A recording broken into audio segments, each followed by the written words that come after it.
Can you please talk a little bit about improvising in blues? Yeah, absolutely. Is there a specific kind of blues you're referring to, like a jazz blues, or like a just a generic like 12 bar blues, or like a shuffle, or anything specific?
Um,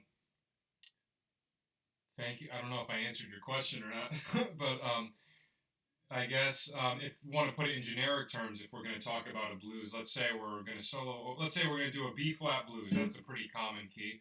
So for starters, if we're thinking over just the B flat 7 chord, a couple different ideas. If you want to kind of have more different sounds in your arsenal that you can do over just one chord to get like a bluesy sound, but also throw in some nice tasty notes that might sound a little bit outside of the kind of just generic blues stuff.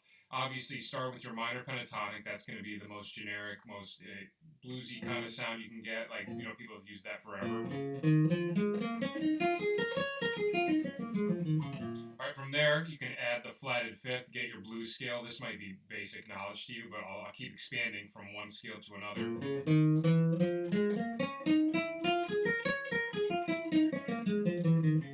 Okay, what I would say, one thing to do, just kind of expanding off of that, is do the minor pentatonic, but lower the flatted seventh down to the sixth instead. So it's called a minor sixth pentatonic, which gets a cool sound. Right, so instead of the A flat right there, I'm doing a G.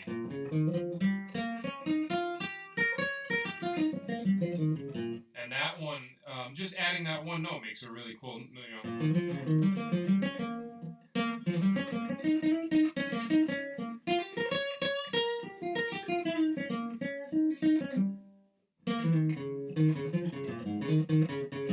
Right, landing on that note gives it a nice kind of color.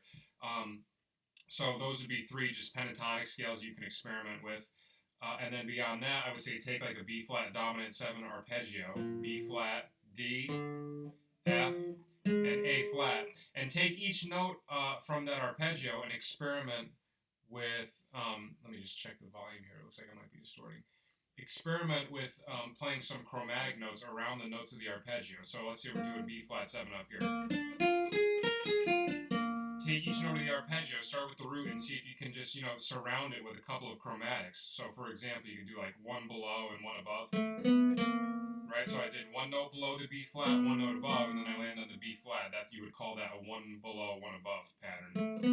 Do the same thing to the third, then to the fifth. So it always ends up being the same fingering. Okay, and that's just one. And then beyond that, you can expand on that, maybe two below, one above. I'm sorry. Yeah. And then two below, two above.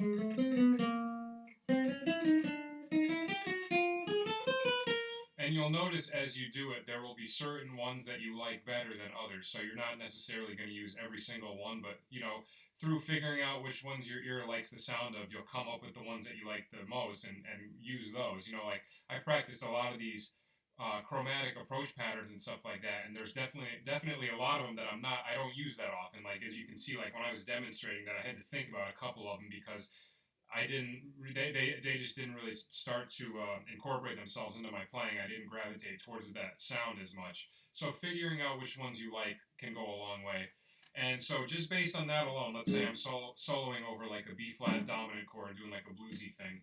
I'm going to combine all those pentatonic ideas that we talked about, the minor pentatonic scale, the blues scale, and the minor sixth pentatonic, and I'll also do some of the chromatics. And I'll just mix, going in and out of them, just mix and match them, and you'll see how it creates like more of an interesting sound, a little bit outside of the norm of what you typically hear over a blues. Okay.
I would love to have this kind of music for my animations. Well, you can email them over to me if you want. Email me the animations, and I could put some background music for it if you want. My email address is in my channel. If you check out my the description of my channel or whatever, it has my email address. Or I can just put it here. It's not like I'm gonna get blown up with spam or anything if I put my email address in this chat.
Oh, thank you. I appreciate it.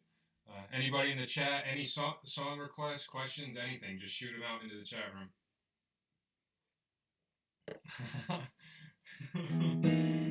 You're cracked at it? Is that a good thing or a bad thing?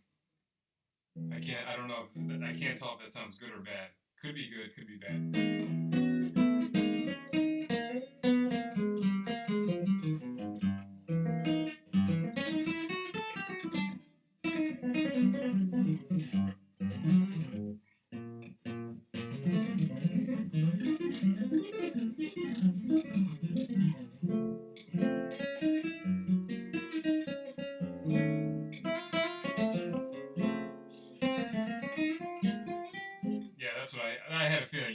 That's good. Figure you just need like a day or two to really practice it, and it would be fine.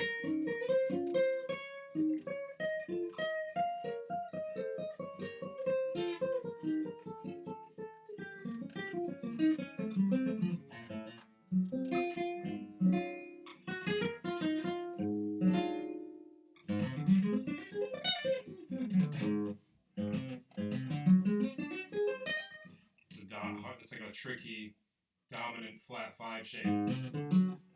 Major third, and then you go up a fret in the next string and do a major third.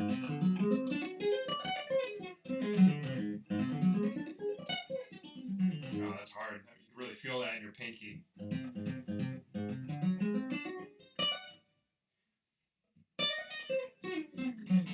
There you can add your pointer finger in between, have the minor third between your middle finger and your pinky, and you get a diminished shape. Way easier on the electric than the nylon string.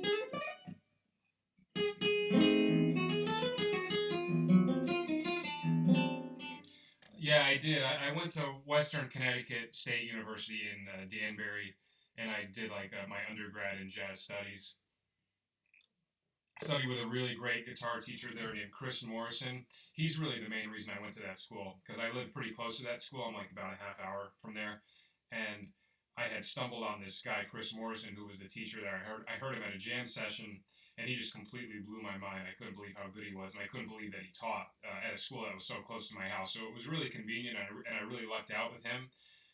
So I went there, and I graduated in 2013, I believe.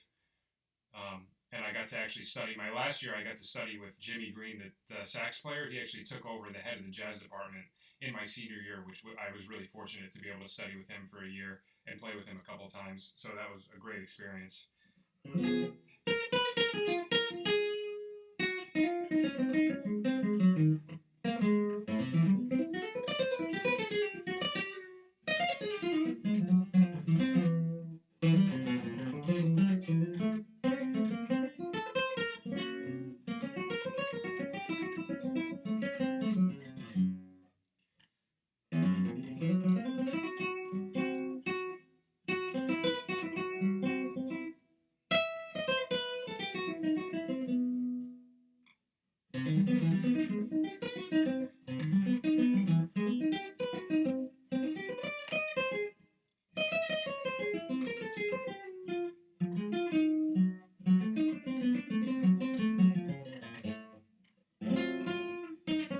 Anybody in the chat? Any song requests?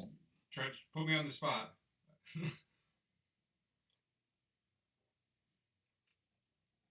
Last time I did one of these, the first song request I got, I think, was Like a Rolling Stone by Bob Dylan, which was incredibly unexpected.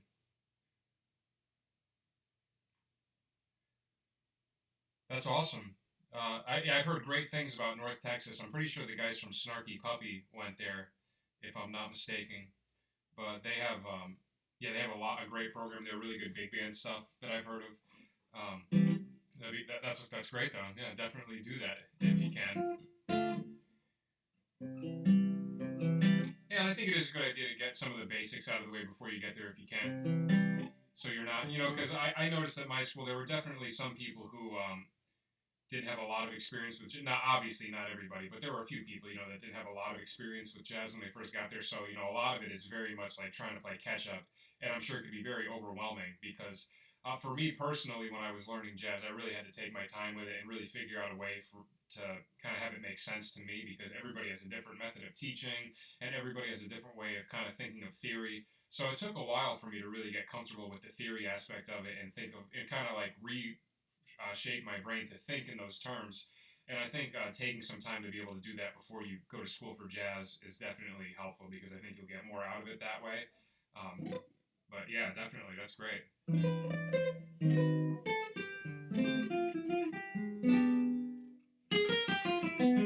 you have any standards you want me to play? Any requests?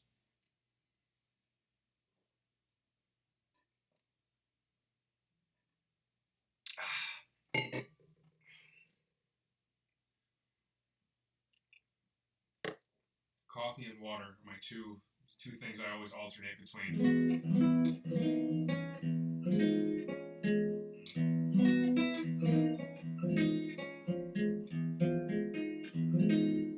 interesting. That doesn't sound as bad as I would think it would. F minor 7 over E, F, A flat, E flat.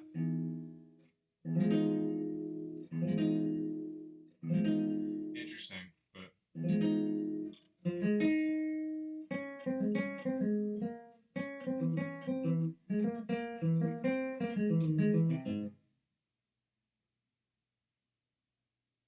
please play this at sheet music.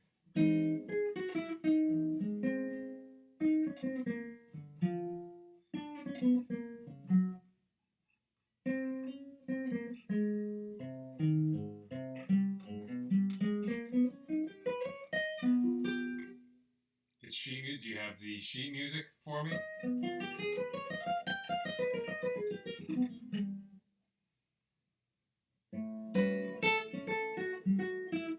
Date? Sure.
Great request. Thank you for that. I'm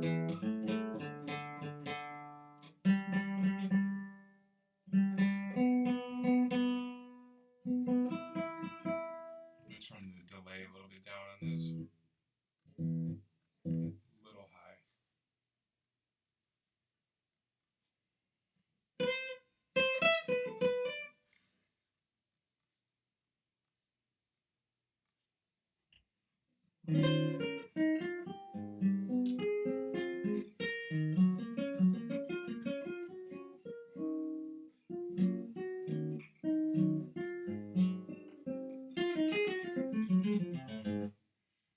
Thank you. I've never checked out Bill Frisell doing that. I haven't heard, believe it or not, I haven't heard too much Bill Frisell. I really need to check out more of him. To the extent that I have heard him, I heard one album. It was a Paul Motion album, I believe it was called, like I Have the Room Above Her or something like that. And it was really cool. I really liked what he did on that. But I do have to plead ignorance when it comes to Bill Frisell. I definitely need to check out more of him. So if there's any albums you'd recommend, I would definitely love to know.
Epistrophe, I will definitely write that down. Cool, I will write those down. Thank you very much. Have you heard that one I said, the I Have the Room Above Her, Paul Motion album?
classical guitar on camera. I'm embarrassing myself. I took one. Excuse me. I only took one semester. Excuse me. I only took one semester of classical guitar when I was in college. And I can't believe it would amaze me how tedious it was. I have a lot of respect for those guys. Because I don't even my nails need to be filed better. I'm not even getting a sound out of each finger that I'm happy with. But I really enjoyed it when I did it, but I was really amazed at how tedious it was. And it was hard to balance focusing on jazz and also doing classical, but I'm definitely glad I did it. But I used to try to do that riscato technique. I can't do it at all, but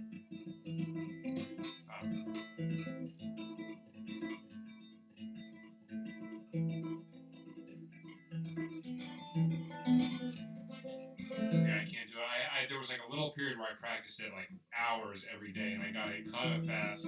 But I am, amazingly proficient technique that those guys have. Being able to control, getting the volume perfect between each finger, and then not having the thumb overpower the fingers. I mean, it's really amazing the stuff that they're able to do. And all the classical stuff that I do on my channel, I'm using an electric and I'm playing with a pick and stuff, so it's by no means, I don't even know if you can count it as classical. I'm playing classical music in like a jazz style, I guess is probably the closest explanation to what it is.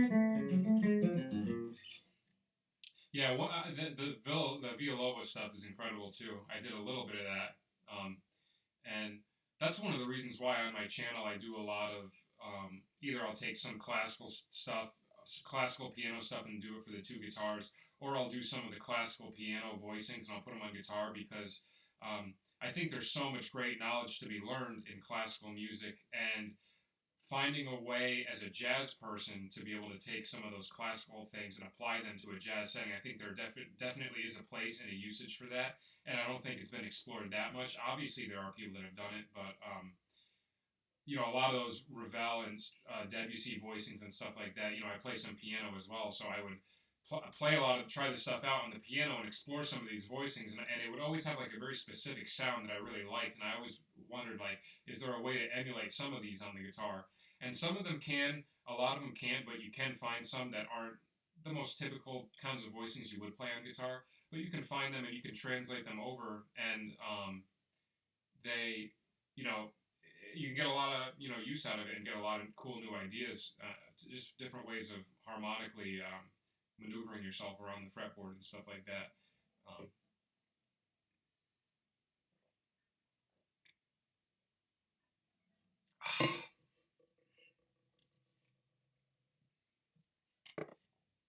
No one else in the chat has any song requests at all? You're just watching? That's fine too, if that's what you want. Whatever floats your boat.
Equinox, exactly.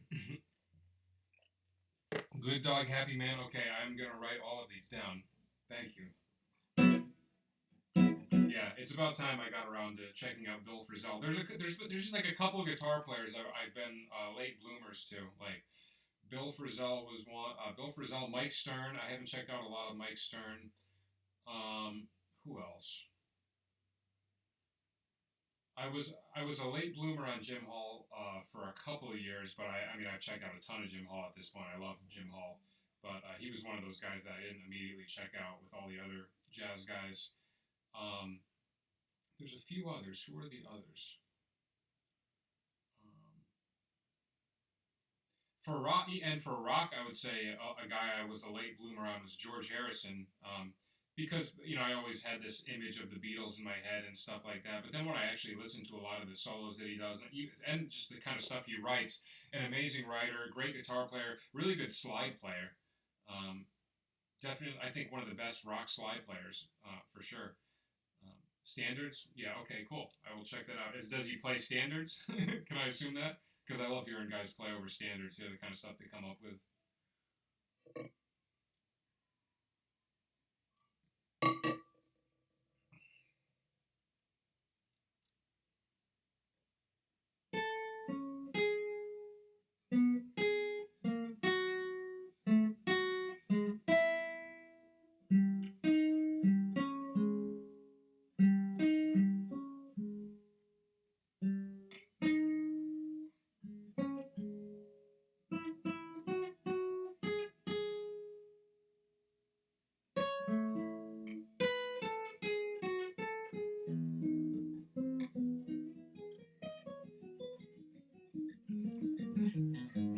My Tone on Lick 2 by Bill Evans. Nicest thing I've heard this year. Oh, thank you. I have no idea what my tone was back then. That was so early on with my videos that I have no idea how I was setting my amp back then, but I love that. Like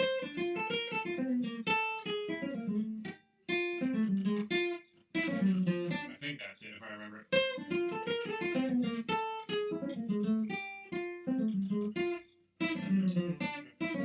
Yeah, that last part was tricky.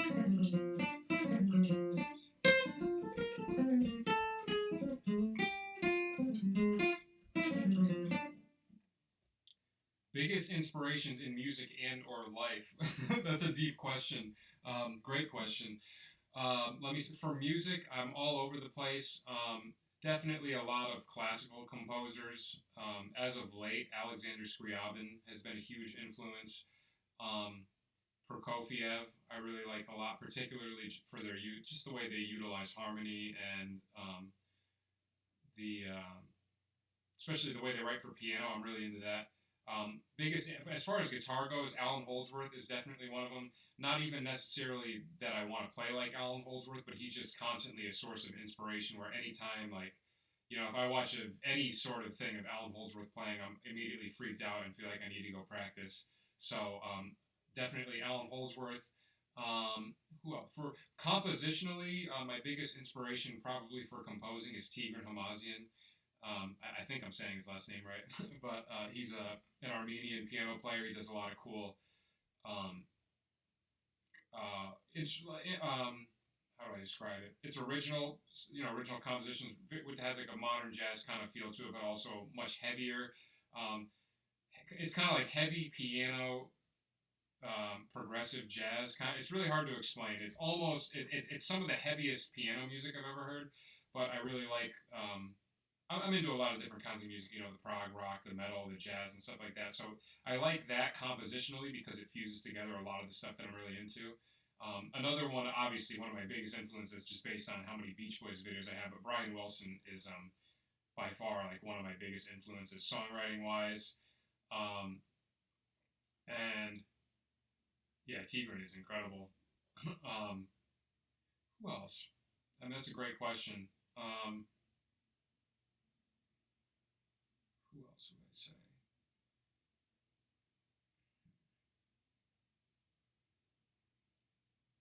I think I covered some of the main ones. I'm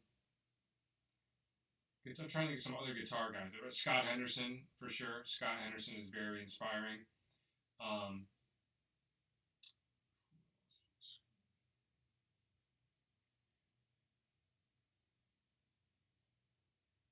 Michael Brecker, definitely. Michael Brecker is. I mean, when you say inspiration, I'm trying to think of people that constantly inspire me and make me want to be better at my instrument. And honestly, when I was in high school, one of the first people to really inspire me that wasn't a guitar player back when I was in high school was actually the drummer Antonio Sanchez, drummer for Pat Metheny. I remember seeing him live one time with Pat Metheny, and just it was just like so clear that this guy had such a mastery of his instrument and was such a virtuoso. And seeing that on something that wasn't my main instrument really inspired me to want to even become more proficient on my instrument. And I think that that was like a really profound experience because it was the first time like I saw somebody who was outside of guitar where I was like, oh my god, like this guy clearly has his instrument mastered, and I want to see if I can get to that point. I mean, obviously nobody would ever tell you that they have the instrument mastered, but from my perspective, it seemed like he did. Yeah, and that was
Does anybody know what song that was?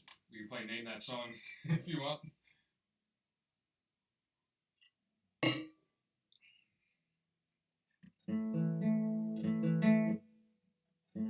don't even know if I was playing that bridge right.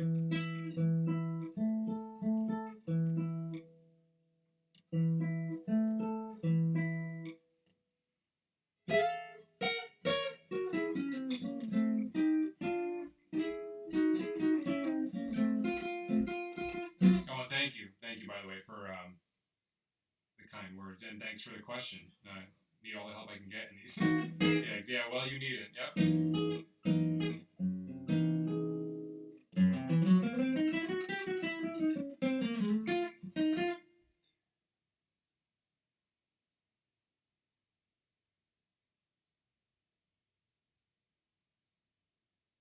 The first solo. I'm not sure. Yeah, at the beginning of the video or the beginning of the solo I just took?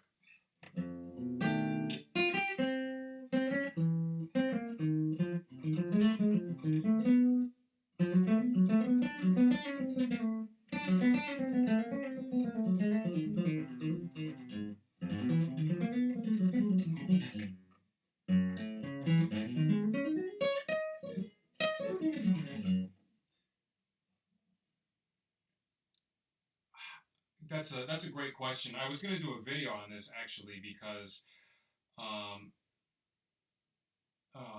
was going to do a video on this because I noticed that I used to have a really hard time depending on like the placement of certain diminished chords depending on where they're lining up. So for example, let's say we're in the key of C major. Let's say we're playing a standard in the key of C.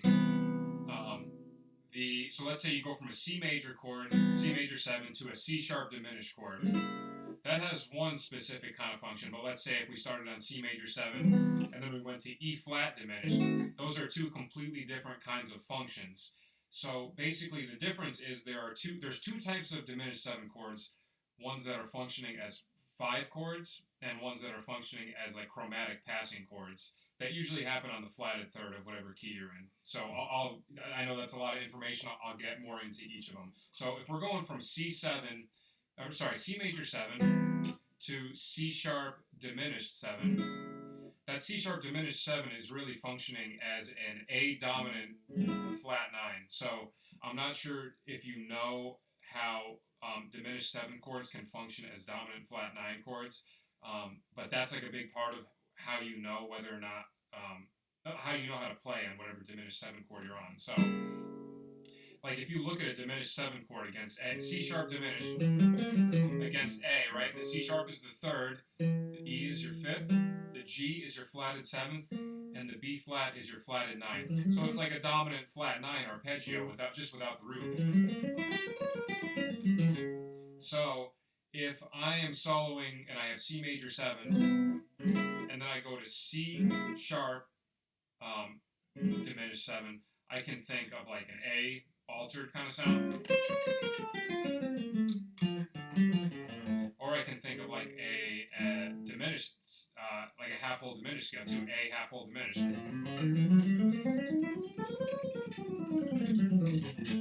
Okay, so that's one function, and that's going to resolve to D minor. So that's why I'm saying it's a 5 chord, because it's an A7 chord that's going to resolve to D minor. Like a good example would be like the first couple of chords of Have You Met Miss Jones. It's in the key of F major. It starts on F major 7, and then it goes to F sharp diminished 7. Okay, so F sharp diminished, so it's the D, it's really D7 flat 9, but with, F sharp at the bottom, and then it goes to G minor. So it's functioning as the 5 of G minor, right? You hear that 5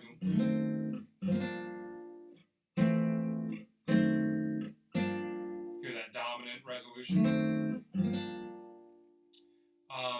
And then like a different example would be, I'm trying to think of like a song that goes to the diminished, the 3 diminished chord. So like let's take the bridge of Body and Soul, okay? So it's in D major.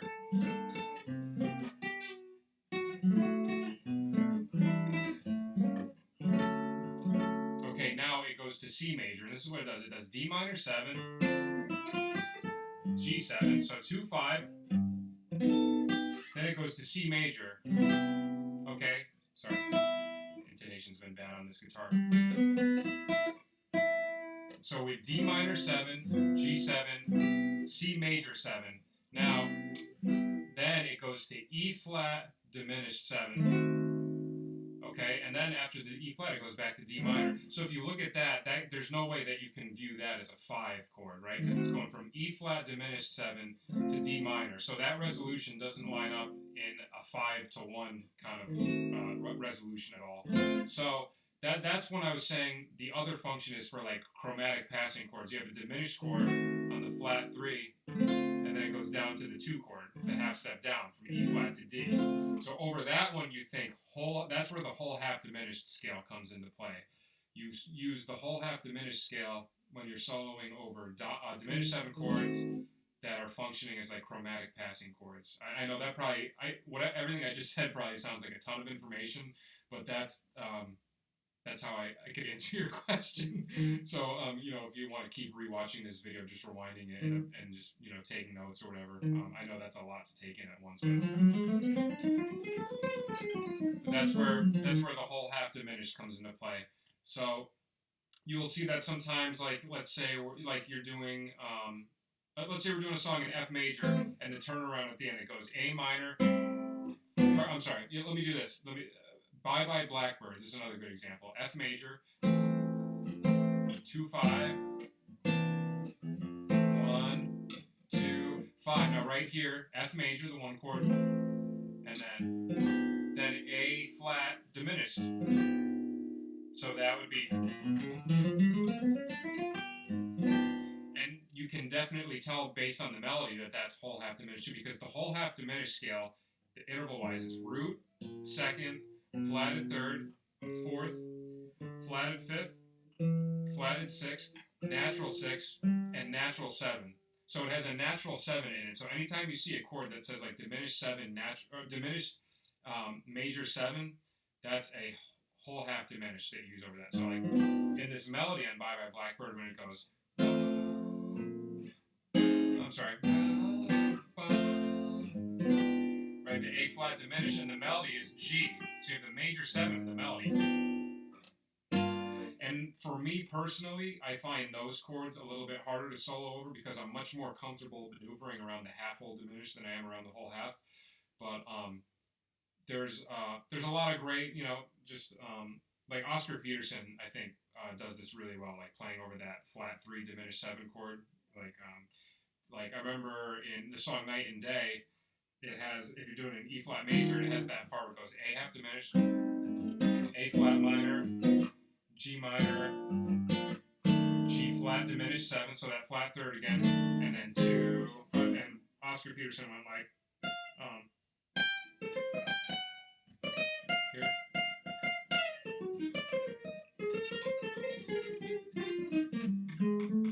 So over the diminished, he went, that's a cool line.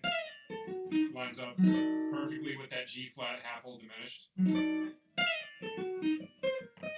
Or whole half. I don't know if I hope I was saying whole half this whole time. And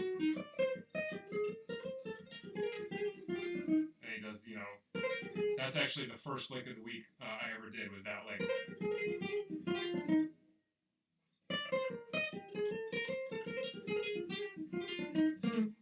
Anybody just joining the chat, if you have any song requests, any questions about any guitar or music related stuff, feel free to shoot it out.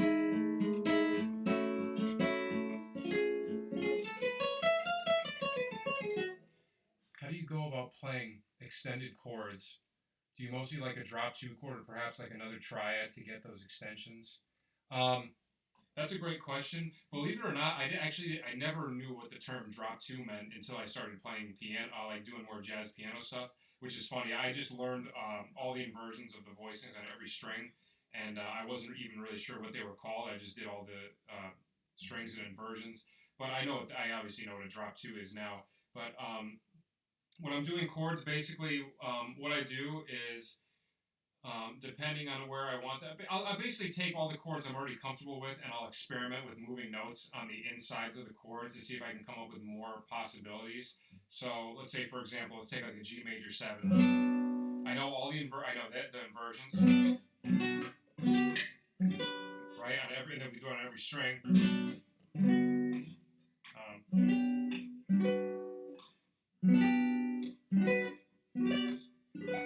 So those are, and then from there, I can take each of those. Let's say I want to just experiment on the D note. I can move it up a half step. Then I get major 7 sharp 5. Then I can do that with all the voicings.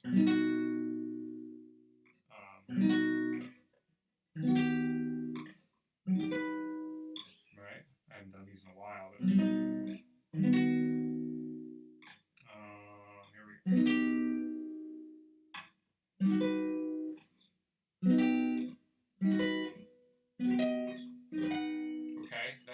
Opposite, I can take the 5 and lower it 1.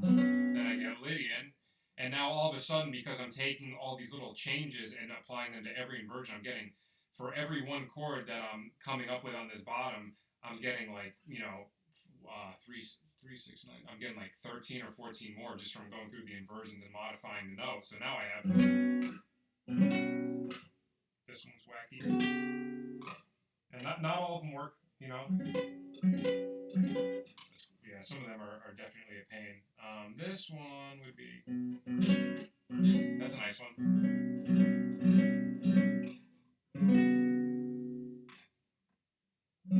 Interesting one. That's probably the most common one of all those right there.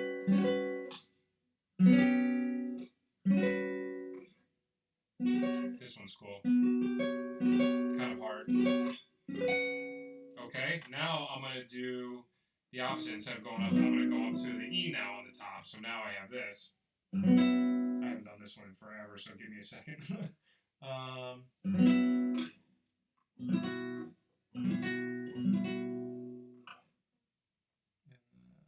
wow, I don't even think this one is possible. I can barely get that. This one. Okay, and then 5th. Is that it? No, oh, I'm sorry. That's nice. I mean, that's. Let's see. Nice, good one.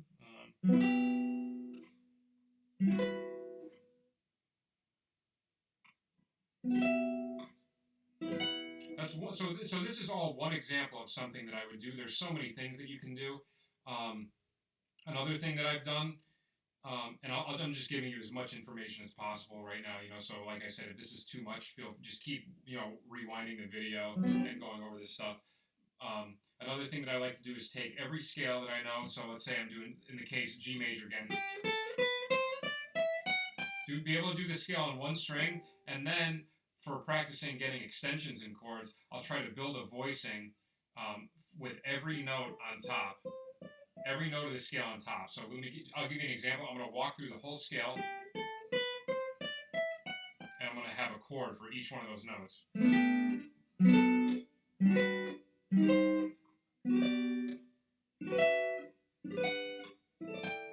So I came up with all these different voicings that I like the sound of for each, scale. And the way I get that is I know which note has to be on top, and then I just go through and I figure out inner voicings that I like the sounds of, and I figure out where I want to have the colors and the chord tones and whatnot. And do that on every string. So if I do the same thing now, G major scale, but now I'm starting on the second string. I'll keep it all in the 4 middle strings.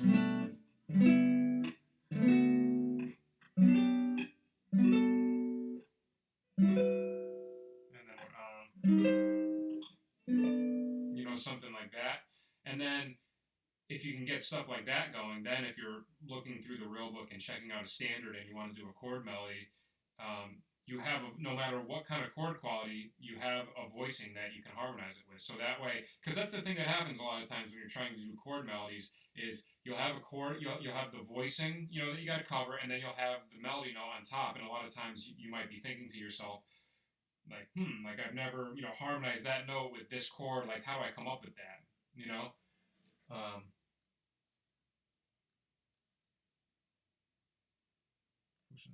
Sorry, I think the chat and the video are delayed. So a lot of times, if I'm in the middle of something and I stop, it's because I'm just getting messages. But I don't think they're in sync based on when I say things and then the response I get. Where was I? Yeah. So then let me just give you. I'll give you some more examples. I'll do different chord qualities. So like one that's pretty tricky a lot of times is minor 7 flat 5.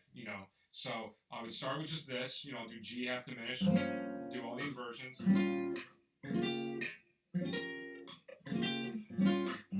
Right, so that covers all the chord tones at least. Then I'll do the invert. I don't know if I can get it here. Yep. So no, I'm sorry.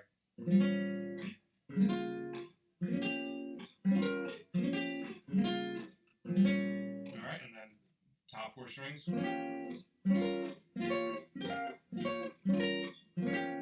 Okay, so now I'm going to do the next thing. Now I'm going to go up a G Locrian scale.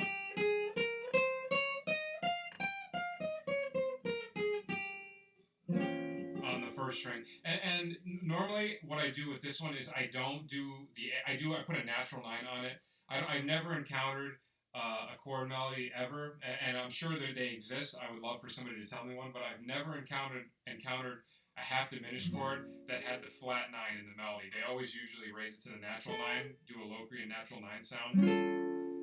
Right, so I'll give you an example. If I'm going to do a 2-5-1 to F minor, G half diminished, C7, and F minor, right? So here's just the regular.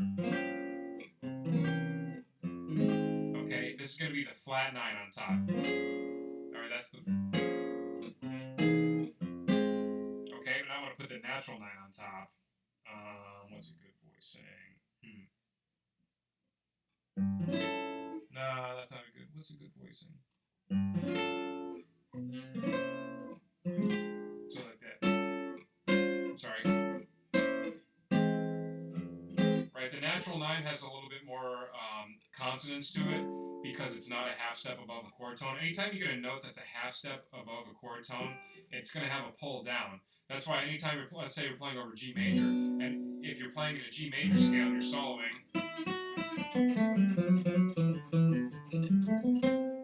right, if I just land on the 4, it wants to go somewhere. It's because the 4 is a half step above the 3rd. Right? That's why Lydian works really well, because you change the 4 to the sharp 4, and then all of a sudden I can hang on that note and it doesn't, cause any tension to the ear. So that was a long answer explanation as to why typically you don't have the flat 9 in the melody note on Locrian chords. So natural 9.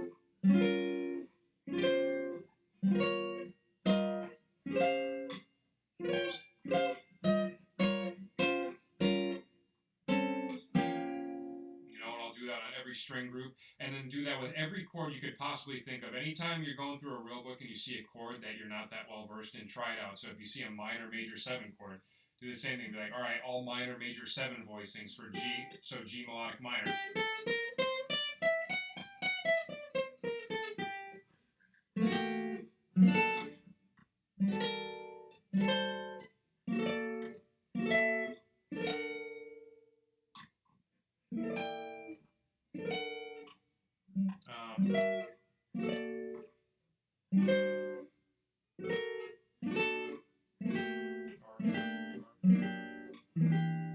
Any of those.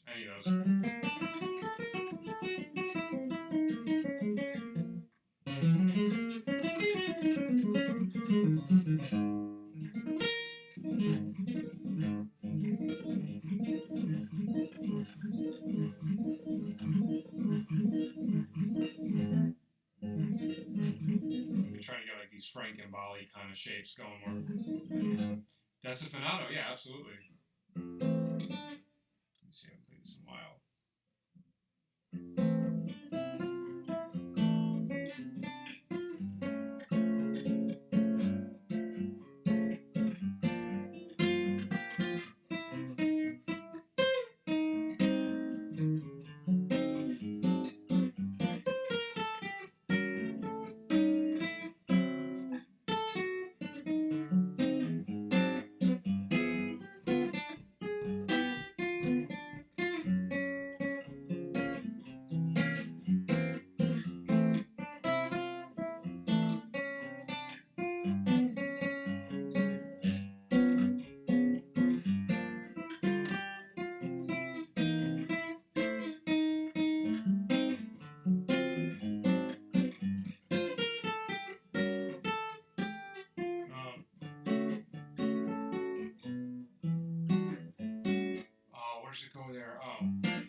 What's the second ending? It goes to.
Sorry about that transition into that bridge. I gotta look at that really quick.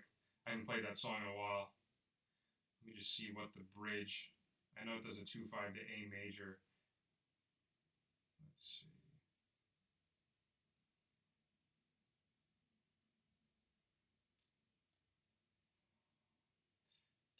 That's a great song. Good call on that one.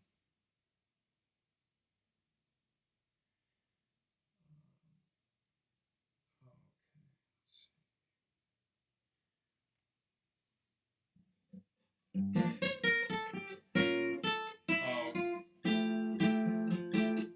okay, now I remember. Okay.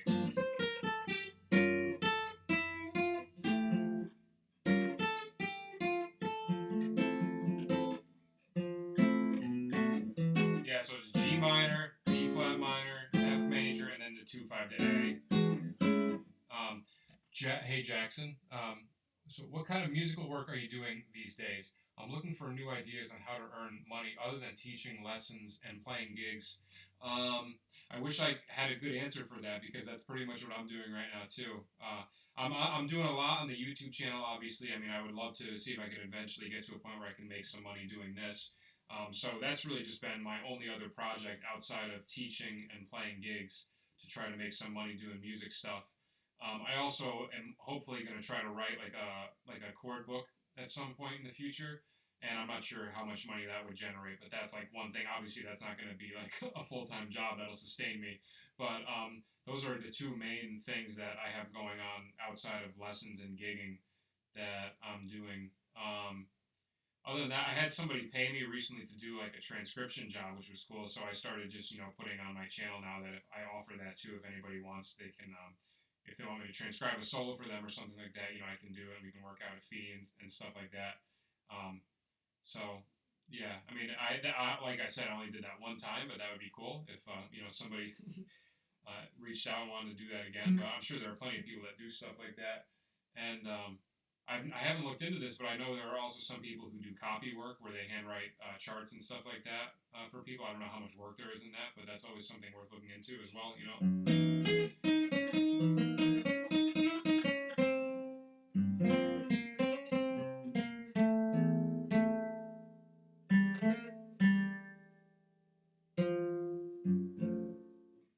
Yeah, I can do lessons. I can do Skype lessons if you're ever interested. You can shoot me an email, and I'll put my email in the chat again.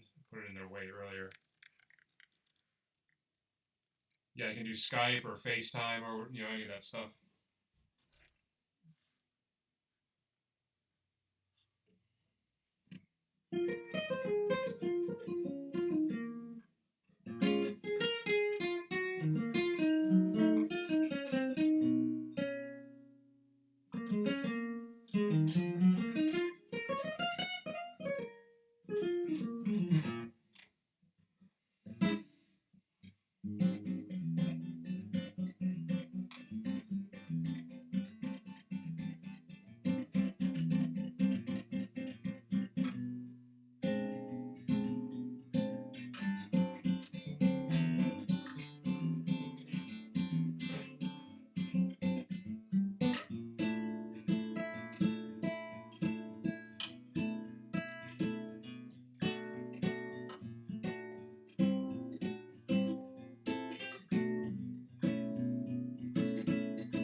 Tom, you gotta have a funny song request for me. Anything, shoot it out. Everyone in the chat, say hello to Tom Bardo. He's my best friend since kindergarten.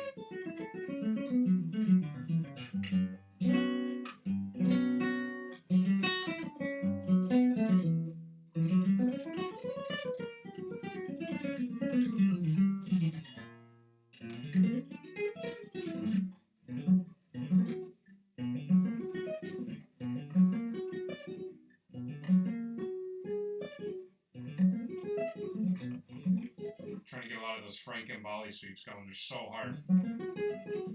I figure get you back. I don't remember that.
that's not I got the chorus somewhat, but everything else was very questionable.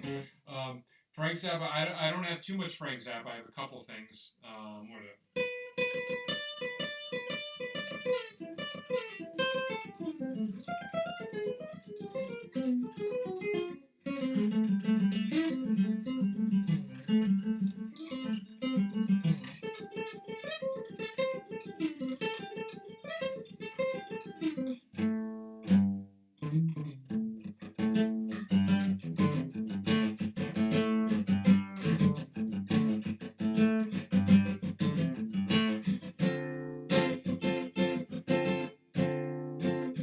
something like, oh, that part's so hard. Ah.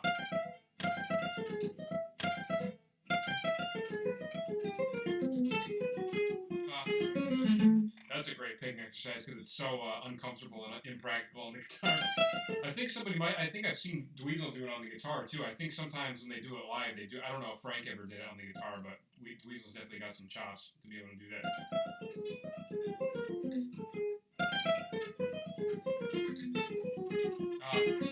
It's so hard.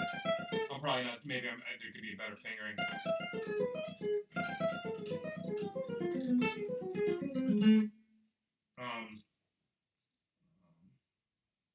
What are some? Do I know any other Zappa? I'm not gonna be able to do.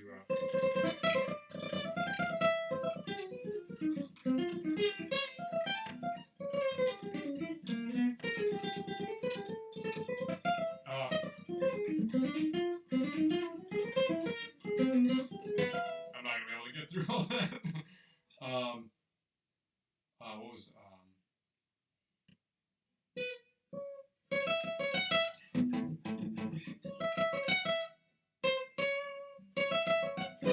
I love that. That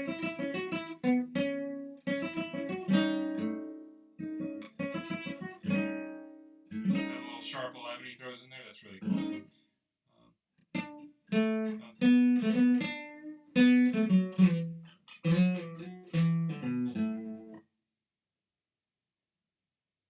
I've never even, what's new in Baltimore? I've never even heard of that. I'll have to check that one out.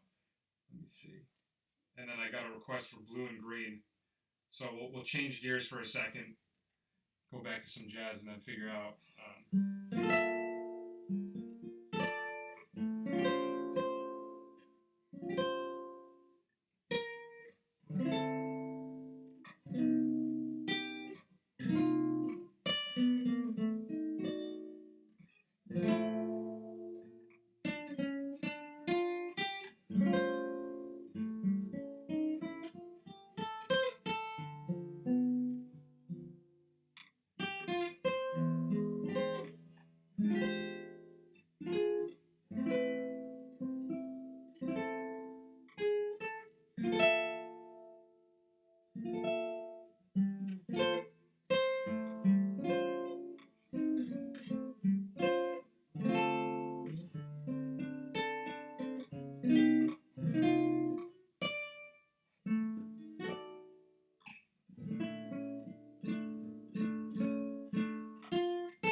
I think I might have been skipping one chord. I haven't played that in forever. I think there's a D minor at the top that I skipped. Good call on that one. That was a curveball. I haven't played that one in a while.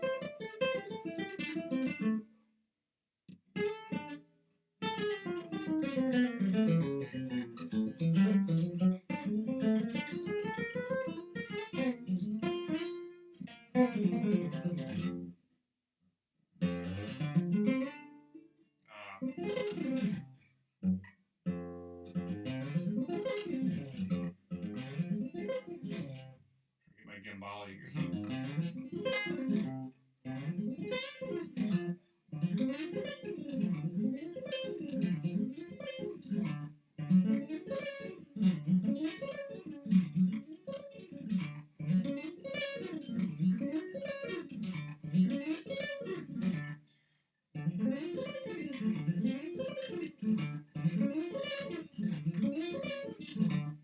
exercise, always any exercise that you're coming up with, always see if you can do every chord quality, because that's always how you get the most mileage out of it.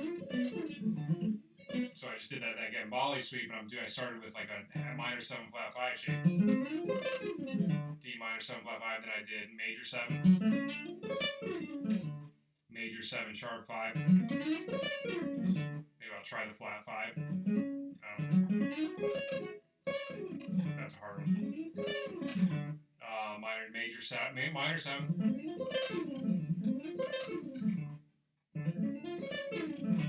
Minor major 7, minor 7 as well. What do you do with your time during the day throughout the week? That's a great question, and it could, depending on what kind of musician you are, it could get weird, you know? Let me play that really quick, and then we'll get into what I do during the day. So I did I start with D minor, D half diminished? So I did two different shapes. So I'm starting on F, I'm doing D minor, so F, hammer on to A flat with my ring finger. Then I go to the next string, my pointer finger on C, and I slide it up to D. So, and then from there, hammer on to F with my pinky, middle finger on A flat, pointer finger on C, hammer on to D. Then middle finger on F, and then pointer finger on A flat, and then pinky on C, pull off.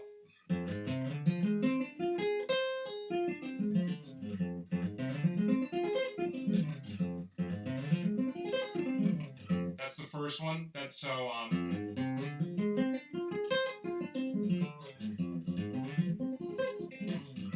okay, that's the first one, and then the second one I was doing was I'm sorry. Yeah. C on the 5th string, slide up to D with my pointer, pinky hammer on to F, then my middle finger goes to A flat, pointer finger on C, slide up to D, ring finger hammer on to F,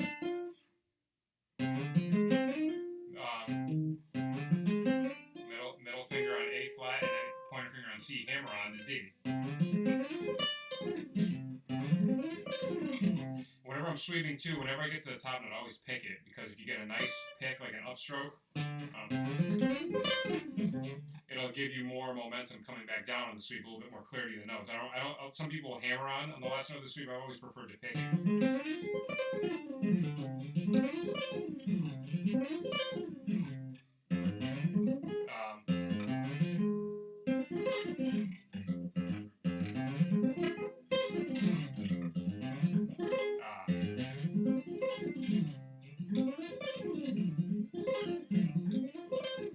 So you combine the two, then you can weave in and out of the two.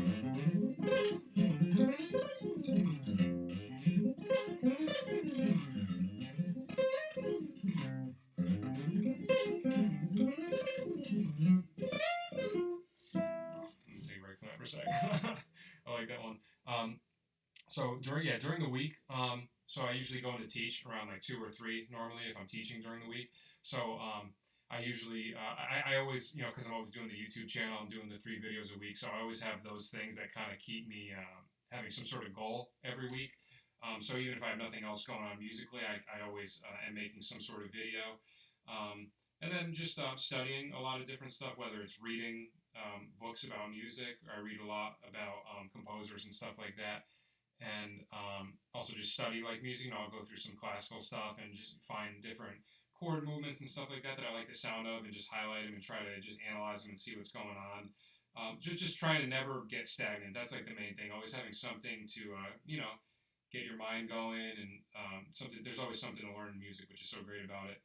And then I'll practice, do some warm-ups, or I'll try to learn a new song, or find some sort of progression I like the sound of, figure out what's going on, or maybe try to write something. So it all varies, but just always trying to have some sort of goals, weekly goals that you can always strive for. I try to listen to music a lot too. I try to expand my knowledge of music. I try to listen, especially classical music. I'm trying to I have a goal at least once or twice a week, listen to a full symphony, and just kind of broaden my horizon on different composers and different styles of music that I'm not familiar with. Yeah, to answer your question, yeah, it's F minor six as well. It could be F minor six or D half diminished. That's how I like to think over half diminished chords. I turn them into minor sixes because then I can just turn it into Dorian.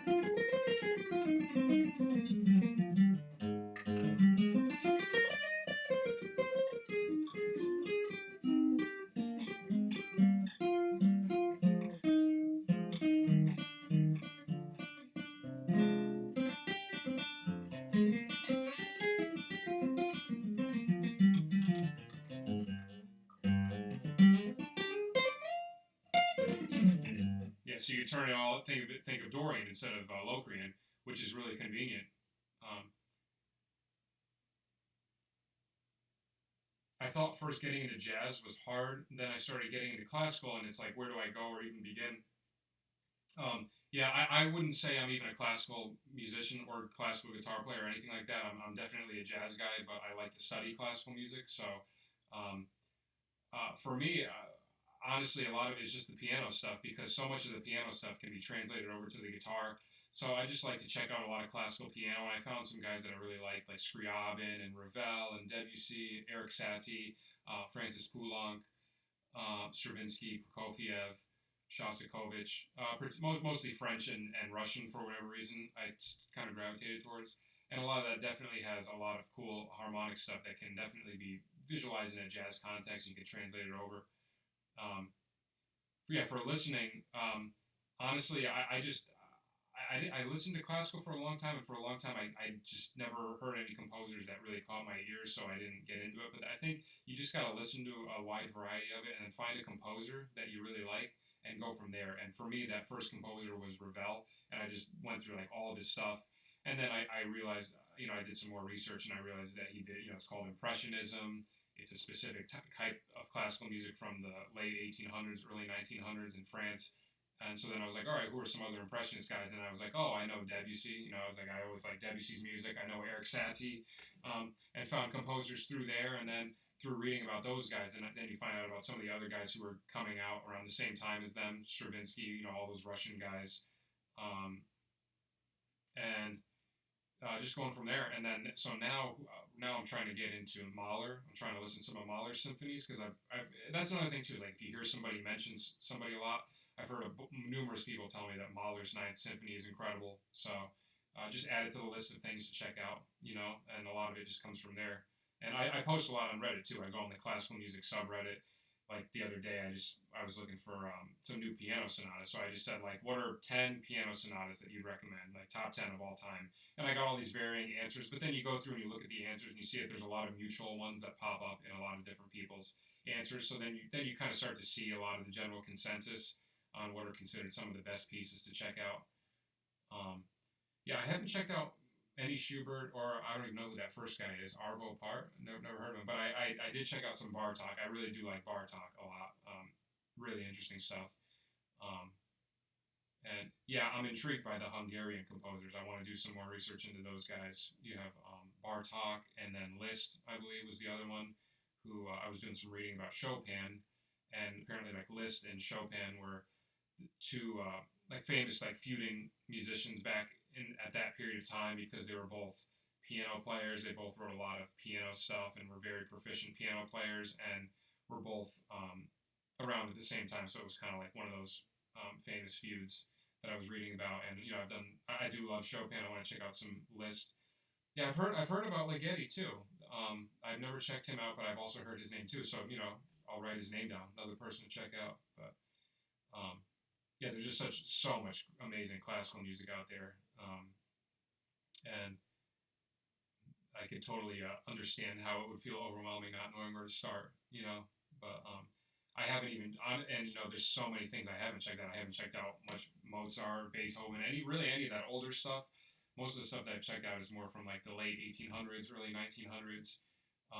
Probably the farthest back I've gone so far is probably Chopin, honestly. Um, Yeah. Do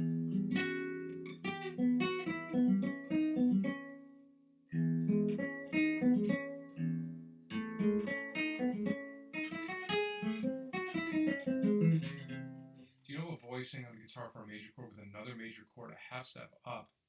I heard it in Fetus from Tigran Amazian. Major 9, sharp 11. He plays D triad over E flat, open chord. Let's see. We probably.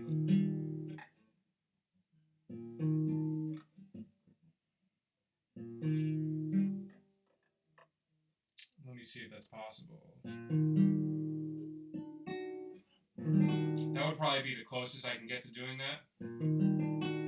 So that would be E flat. I'm doing an E flat with the 5th in the bottom. So B flat, E flat, G, and then I'm barring my pinky on D and F sharp. So I'm not getting the A. I have to omit the A. So there's no sharp 11 in that. But is there? Let me see if there's another workaround. Because if we use the open D string, then we can do.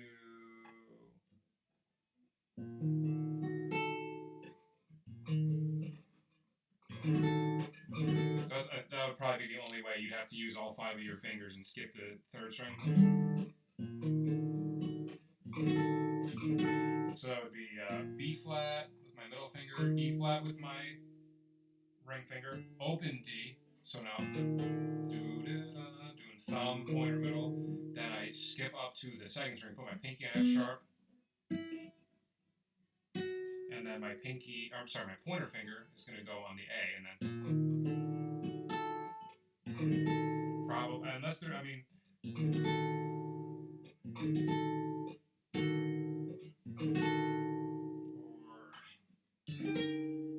I'm sorry, it was reversed. That's like the typical one, but that wouldn't have the full triad underneath it. That's probably the best one I could come up with.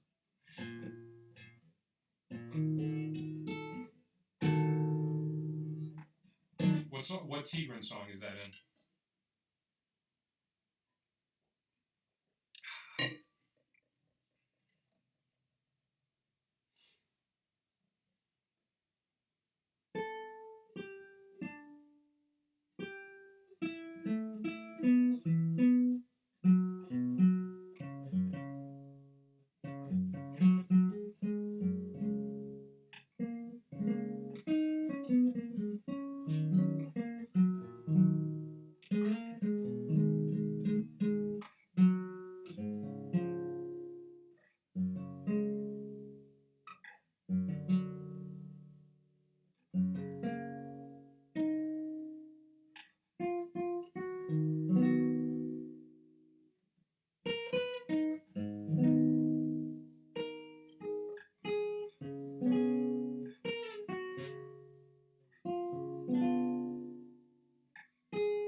I've checked out a little bit of Ben Monder, but not a ton of it. I had a friend in college that was super into him, and I never really checked out much of it, but he showed me some stuff, and it was definitely incredible guitar playing.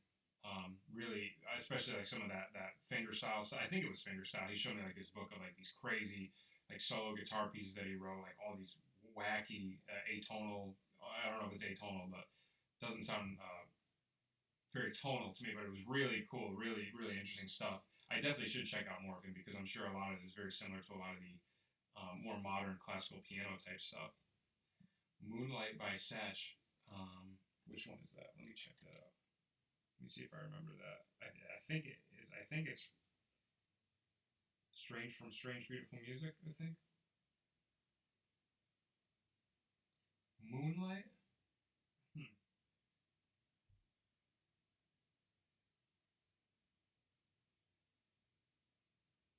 Joe Satriani. It's not coming up on Spotify. Alfie by Butt. Let me see if let me listen to that real quick.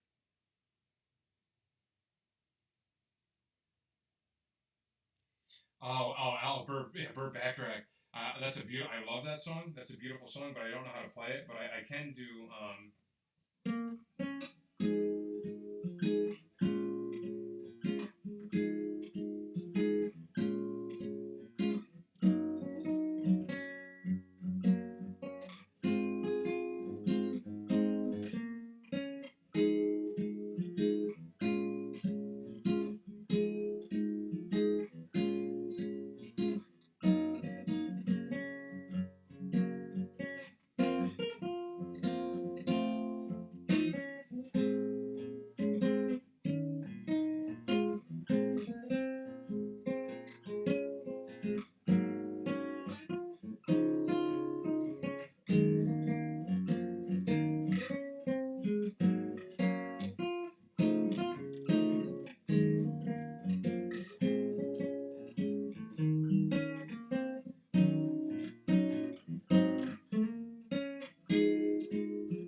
That one, I found out about that song from the first Austin Powers movie. Remember, Burt Bacharach had a little cameo on there. I think Elvis Costello did as well. But I remember first hearing that. I was like, "This is a great song. What is this?" And then that was way before I was into jazz or anything. I was in like middle school, I think. And then I started, learning, how much great stuff Burt Bacharach has composed. I actually saw when I was checking out some more of his stuff a few years ago. I saw that he was still performing like every once in a while. I think he's like pretty old now. He's got to be in his 90s, but he still does like little performances here and there. At least last time I checked, which was awesome. So that'd be a really cool guy to go see. Check it off the bucket list. Let me see. Let me see if he still performs. Let me see how old he is too.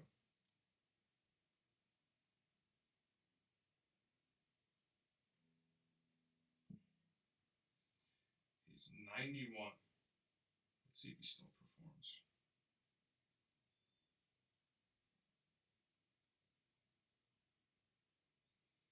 2019. It says that he performed in 2019, so that's really cool. So maybe he still is.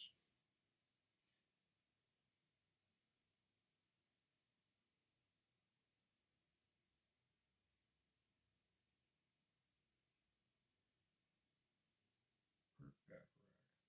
Tour dates. Let's see if he's got any tour dates coming up. It says that he is on the December 13th in Beverly Hills, California. That's awesome.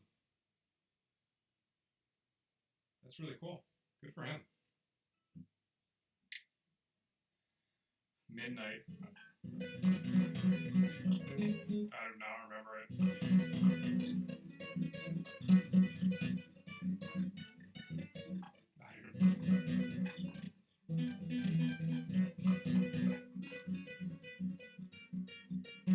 That's all. That's the best I could do. That's cool. Have you ever seen him live? Have you ever seen Burt Bacharach?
That's a great question. I got to plead ignorance on that too. I don't know, and I don't know if I know any African folk music, but that's another area that I've definitely been looking to explore more. I want to know some more music from Africa. I've been trying to get a little bit better with some of my Latin stuff.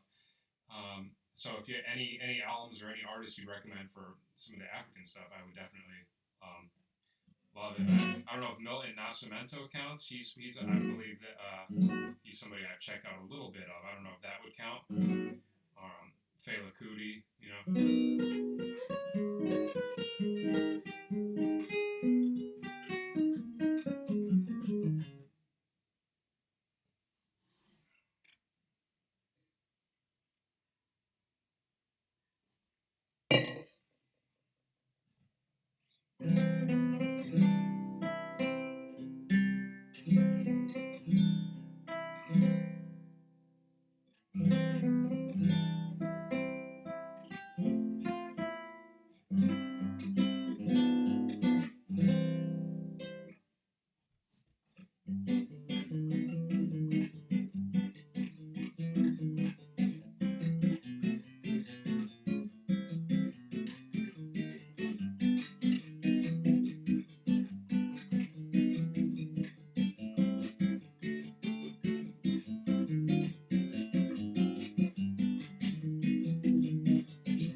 Oh, I know Lionel Loeke for sure. He's a great guitar player. He had one. He had one album I could never listen to because I'm like deathly afraid of spiders, and it's got a spider on the cover of it. So I could never, I could never stream it because every time I would look at a song, I'd see that album cover. So, and I think a lot of people are afraid of spiders too. So I don't know if that was the best marketing tool. on his part. You know, I don't know how many other spider fearing people have avoided that album because of it. But I listened to that album, Kariba, I think it's called. He's got a lot of really cool stuff. Very original sound. I like him a lot.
What are your thoughts on the Chinese stock market crash of 1946?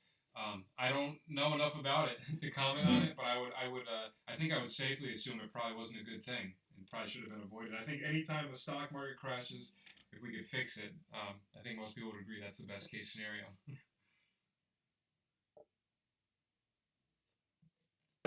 um, Michael, Michael McDonald, what's up? Kevin Lennon, how we doing? Good to hear from you, buddy.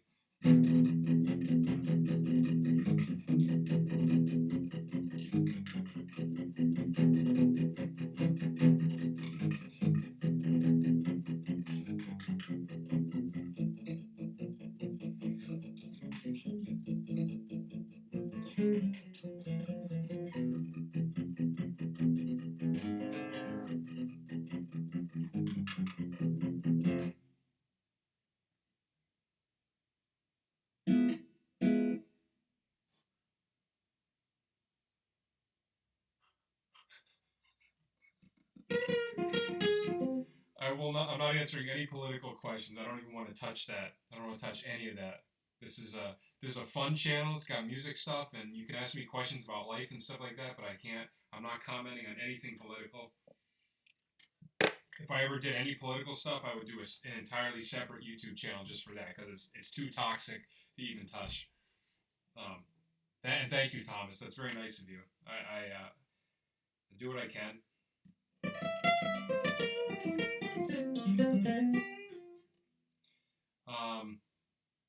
Somebody asked about a song. Michael McDonald. Let me look him up. I don't know if I've ever. I wonder if I know any songs by him. I'm not sure if I've checked him out.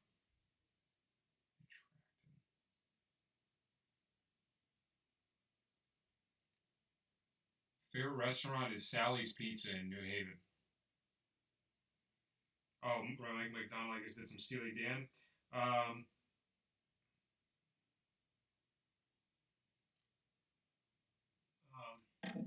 Sally's Pizza. All right, my favorite restaurants for pizza. My two favorites are Sally's Pizza in New Haven and Roseland Pizza in Ansonia. For sushi, I like Daiko in West Haven, Connecticut. Daiko, also known as Jerry Sans, my favorite sushi chef. For Middle Eastern food, I like Mamoun's in New Haven, Connecticut. For what else? If you want to give me another category, I'll do what I can. But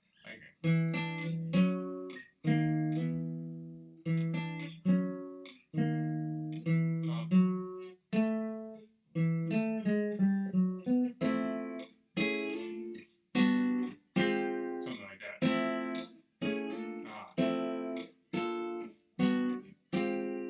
I haven't done a lot of Steely Dan. Yeah, I do. I definitely know my. Hey, I live in Connecticut, so it's a responsibility of mine to know my pizza. I have to know my pizza coming from Connecticut.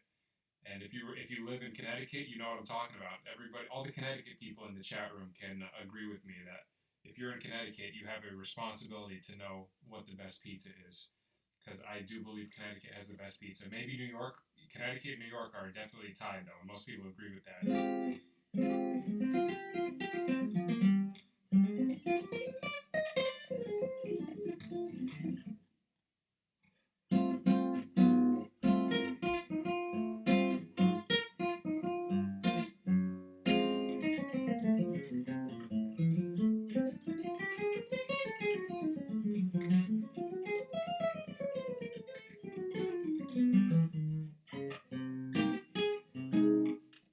Anybody got any song requests in the chat? I know there's got to be some.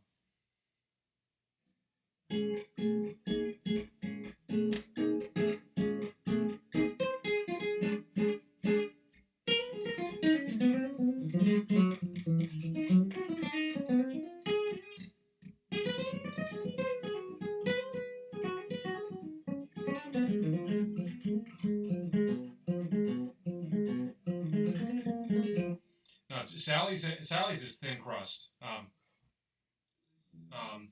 I know the bread and cheese thing. I think that would apply more to Chicago style pizza. Obviously, there are other pizza places outside of Chicago that have it like that, but that would be like the extreme of that.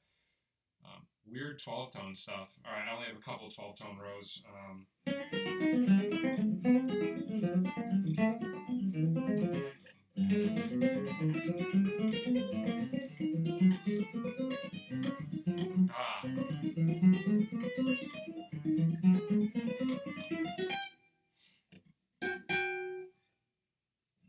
Where's some other 12-tone?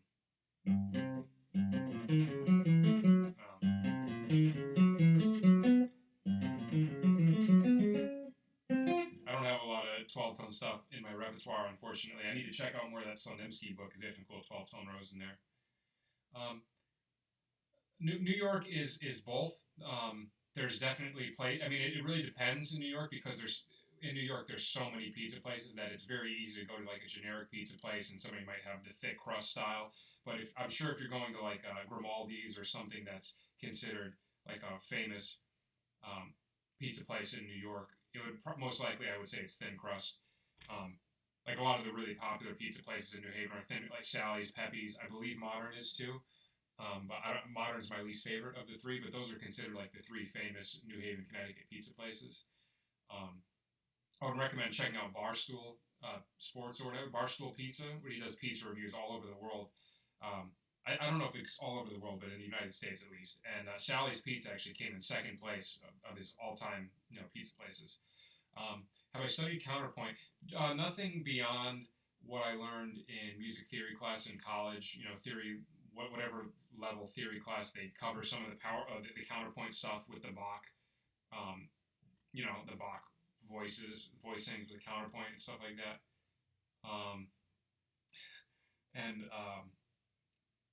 Yeah, I bought Rimsky-Korsakov's book, Principles of Orchestration, I think it's called. Principles of Orchestration, and I want to get into that because I know he was one of the teachers in Russia at the time and was a big figure in just orchestral writing and stuff like that. So I want to get into that. Pineapple on pizza, I've had it one time.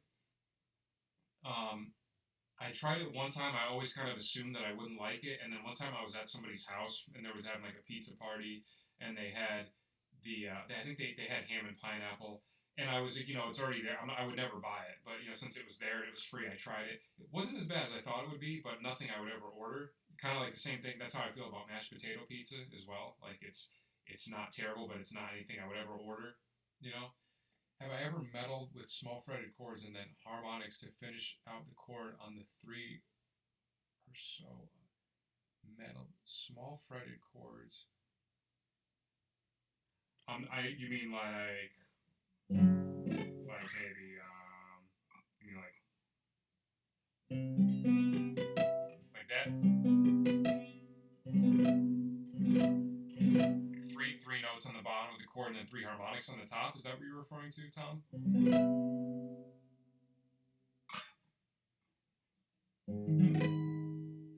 That's a weird one.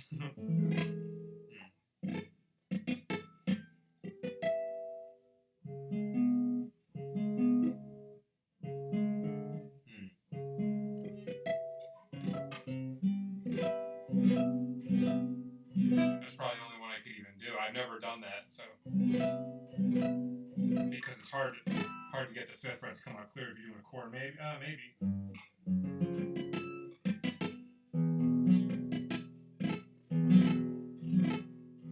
That's a wacky sound. That's cool.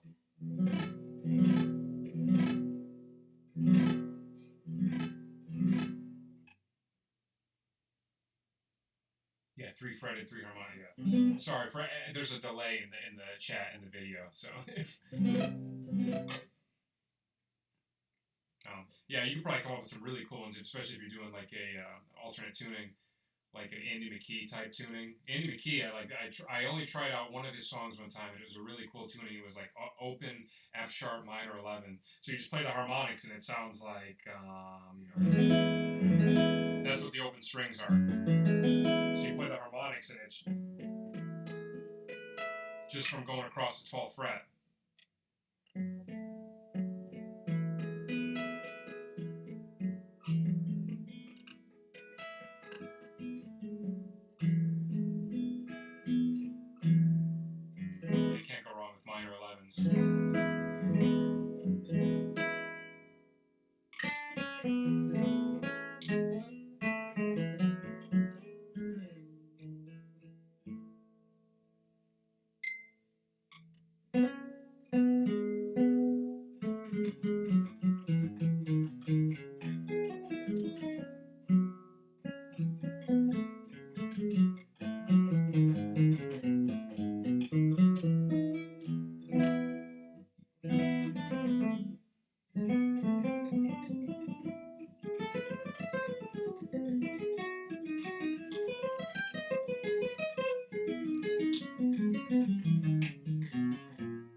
Debussy thing I picked up.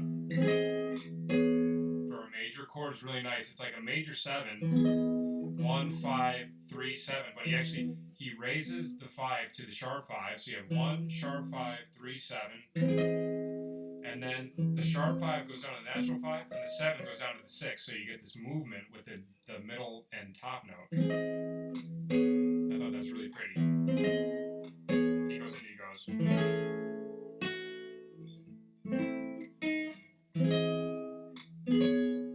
I like that a lot.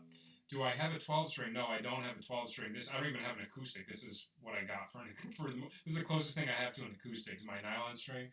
I only have a couple of guitars. I have the nylon string. I got my Carvin, which you probably see in all my videos. I have and you could probably see in the back, I got a Telecaster, and I got an 8 string.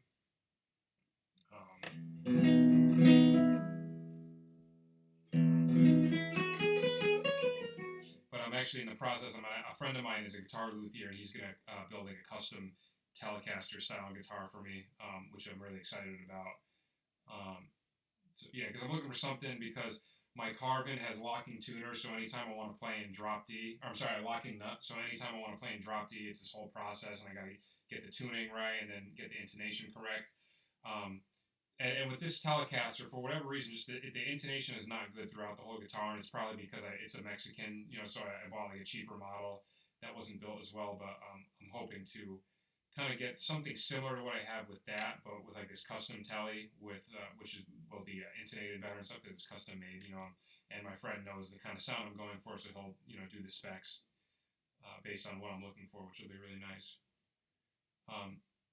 Why do I prefer solid body guitars for jazz? That's a great question. I didn't always use solid bodies. I used to actually use a Gibson L4 for a long time. And one thing that I noticed about them was it was great for jazz, and I liked it a lot, but there was really not a lot of versatility you get out of those guitars. And also, a lot of times, depending on how loud you're playing, if you're playing any gigs where you have to turn the amp up a little bit louder just because you're playing with, a louder group or something like that, the likelihood of it feeding back definitely becomes higher. And there are ways around that. You can put foam inside the guitar and stuff like that. But that was definitely an issue. And also, like, if I was playing like a gig and maybe we were doing a funk song and I wanted to put on some like light distortion or something like that, it would sound terrible, So that was like an issue, because I don't just do specifically jazz. I do like rock stuff, and I'm actually in I've played in like a progressive rock band and done like some more heavy like metal stuff. So I'm kind of all over the place. So for me, I'm just more so looking for one thing that can kind of cover everything, rather than having to switch guitars for what I'm doing. And my Carvin, I just started using it one day on like some jazz stuff, and I actually thought it sounded pretty good, with the clean sound. And it doesn't look like a jazz guitar at all, but I really don't care. I mean, whatever, it's just the look. It really comes down to what it sounds like. And I was happy with that sound. And the Telecaster I have back there is semi-hollow, so I can get those are kind of like my two main guitars that I alternate in between, so I can get the semi-hollow sound from the Telecaster, but still have a little bit more of the versatility of being able to do some rock stuff with it and whatnot. The Telecaster is a really versatile guitar as well, so I prefer that option over just exclusively using a solid or a hollow body. Yeah, great question though.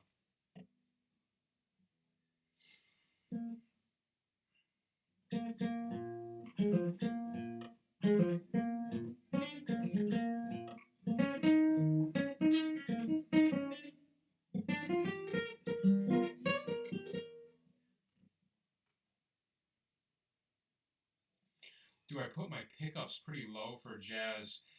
With my Carvin, I honestly haven't even moved the pickups from the position that I got them in. I was happy with that. I used to have a Gibson SG as well. I used to play that. I still have it, actually, technically. I just don't really use it. But I had an issue with that at one point, where the neck pickup was too far down, so there was a big volume difference when I went from the neck to the bridge. So I did have the neck pickup on my SG moved closer, but I always prefer the pickups closer rather than farther away. I'd rather have too much volume than not enough, because I feel like it's more in my control if I have too much volume, because I can just control on the amp. I usually always keep my volume knobs all the way up to 10 on my guitars. Like, I know some people will dial it back a little bit, but I just find that I feel like I'm getting the most full sound out of the amp that way. I don't want any sort of like thin kind of, just like a thin tone. I always want to get as full of the sound out of the amp as possible, so I always keep the knobs on 10. But I've never moved the pickups on the Carvin or my Telecaster, but I have on the SG. Yeah.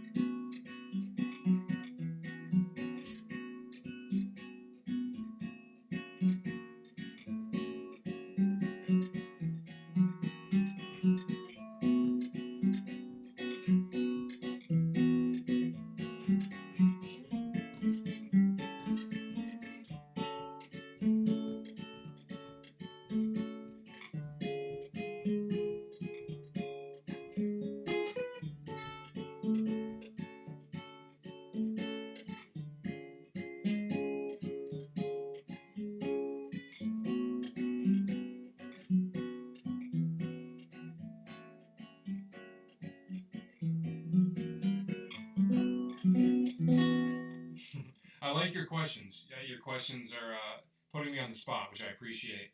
Um, I think I would do pretty well in a hot dog eating contest. I'm a pretty good. I can eat a lot. Like that pizza place that I was talking about, Sally's. Like me and my friend used to be able to go there, and we have two like large pizzas. They're really big there, and we'd be able to finish two large pizzas just between the two of us. So I think I would do pretty good in a hot dog eating contest. Maybe not that. I mean, I'm not a huge hot dog guy. I'll eat them, but it's definitely never my first choice. So maybe I wouldn't do incredible. But if it was a pizza eating contest, I think I could do really good. My favorite blues head, I really like "Blues in the Closet" by "Blues in the Closet" by McCoy Tyner.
That was called "Blues on the Corner." Let me write that down. Get it in writing. "Blues on the Corner."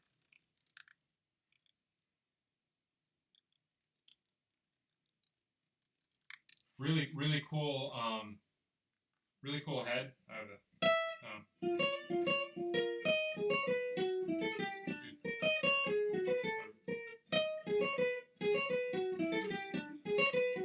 There's like fourths moving in whole steps. That's a really cool sound.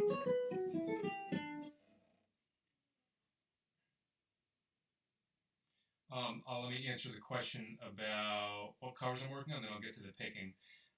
For covers, I just did a Brian Eno. I finished a Brian Eno song today. That'll be out on Monday, and then a couple other ones in the works. I'm gonna do a couple off of the Beach Boys Christmas album in December because it's Christmas time if you celebrate, and that's one of my favorite Christmas albums. So I'll do a couple of those. A couple of ones that I have on my list to do in the near future. I want to do Gravity by Sarah Bareilles, which is more like a singer-songwriter piano kind of song, but I really like that one. I want to do that. A couple more songs I want to do off of Pet Sounds, the Beach Boys album. And also, what else? I want to do another Slow Dive song, find another song off of Souvlaki. Let me take a look at the list. I have the list on my phone. This classical guitar, this is a Cordoba C5, C5 CE. These are great. These are only like $500. You can even get a model for $399. It just doesn't have this cutaway, so you don't have as much access to the upper frets. But everybody that I've showed these guitars to loves them. I teach lessons and stuff, and I've gotten maybe 3 people that I've taught lessons to actually buy this guitar, and that's like super rare. Like I've never, not like I try to sell them, but I have them try it out and they love it. So that's like pretty rare. So I would highly recommend it. If you go to a guitar center, they usually always have these in the acoustic room. So I would recommend checking it out. Cordoba C5.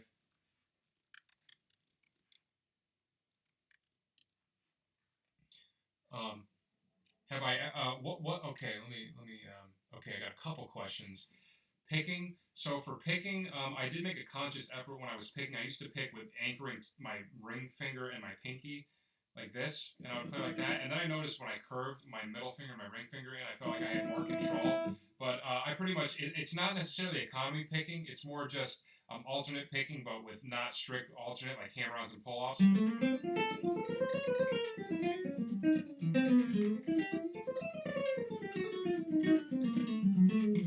Right, some sweeping too.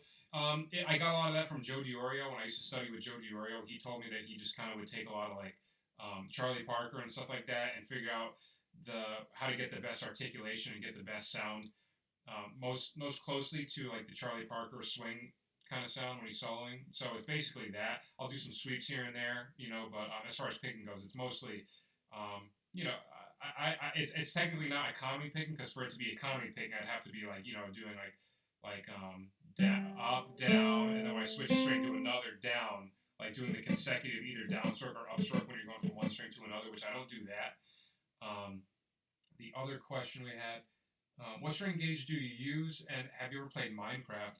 On my electric, I use 11s, a set of 11s, but the first string is actually a 12, so it's technically, you call it 11s with a 12 on top. And then on this, I'm not sure what the gauge is on this, actually, because I don't usually restring. These are kind of a pain to restring, so usually I just restring these whenever I get it set up, so I'm not sure what gauge my repair guy is using, but I would say 11s or 12s, I would guess. I've actually never played Minecraft. I was just looking to get into. I did a Minecraft song. I don't know. Was it that?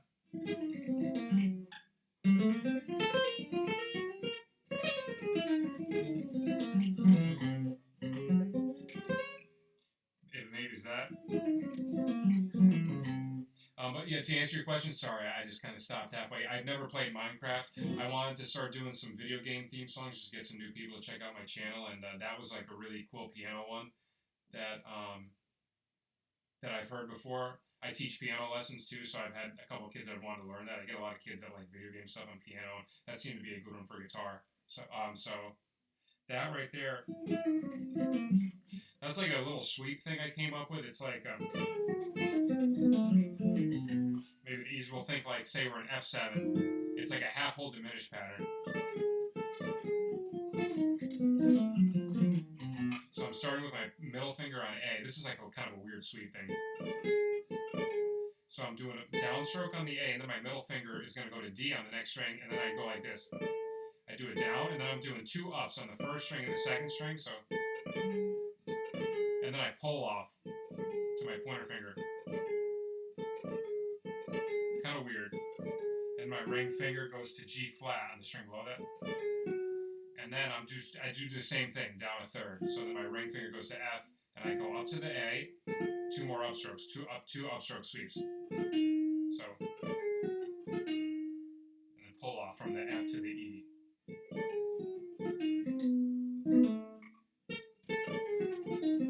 Then I go down, slide down, ring finger on B, middle finger on E flat, and I do 2 upstrokes again. So every time I go to the second note, I do 2 up sweeps. And then pull off. So, kind of hard, and it's kind of a hard lick to just explain in a video, but.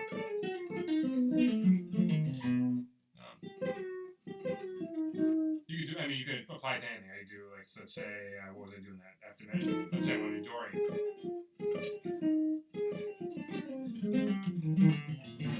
So just take whatever, like tonality you want to do and just adjust the notes. Yeah, I don't know how I came up with that. I think that's something I accidentally came up with one time. I just did like something on accident. I was like, oh, that's a cool sound. How do I apply that more?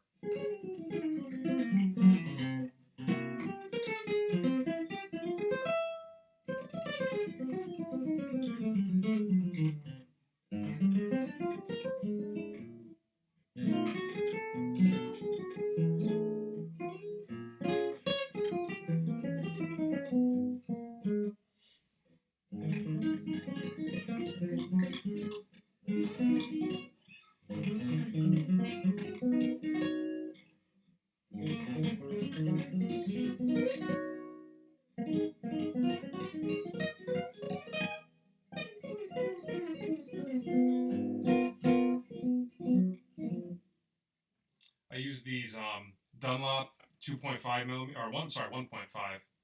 These are like the light purple ones. I used to use the purple ones, the 2 millimeter, but then somebody gave me a bunch of these, and I ended up really liking them. So these are 1.5 millimeter Dunlop. I pretty much only use these. I don't really ever experiment with picks. I'm a creature of habit. When I find something I like, I kind of just stick with it. I have some friends that are always experimenting with different picks, but I really like these. I used to use Jazz 3s a lot. The red Jazz, or actually, I prefer the black Jazz 3s, but then I switched over to these. I started checking out the purple Dunlops because so John Schofield came to my college one time, and he did like a master class, and I got to play a couple of tunes with him, and I was just like talking to him, and that was the pick that he used. So I tried it out, and I really liked it. And then I just I went down to the 1.5. I like it a little bit more. I seem to feel like I have a little more control with it. Now I use the same thing with electric, all the same pick.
Humpty Dumpty, that's a crazy song. I would try it, but I don't want to embarrass myself right now. I haven't played that in forever, and that's a very hard. I always had a really hard time over that.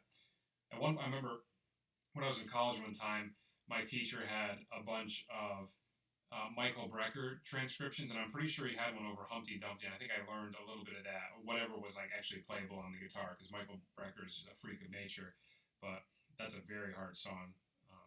I could. I haven't listened to much Chet Atkins or Jerry Reed. Actually, nothing beyond what you've showed me, Tom. So I got to check out more of them. But it's Chet Atkins. That's the one that does the arrangement of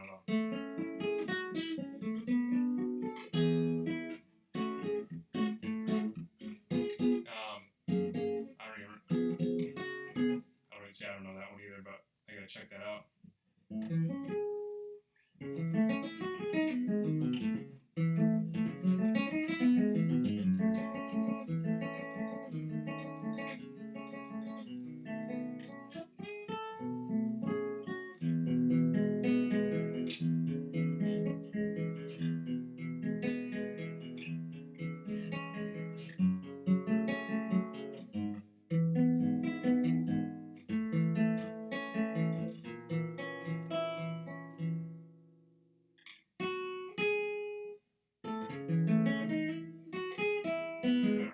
Debussy.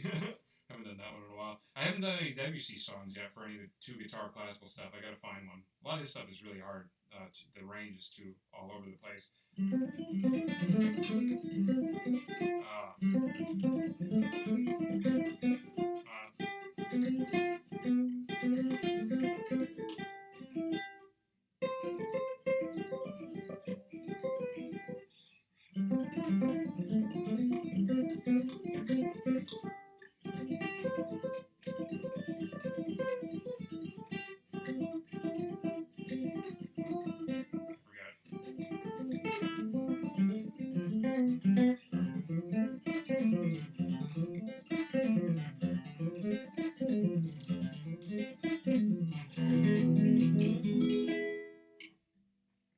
I love Tom Harrell, and actually the lick of the week for this upcoming week, this Tuesday, is actually a Tom Harrell lick. So be on the lookout for that. It's a 2-5-1 lick. I'm sorry.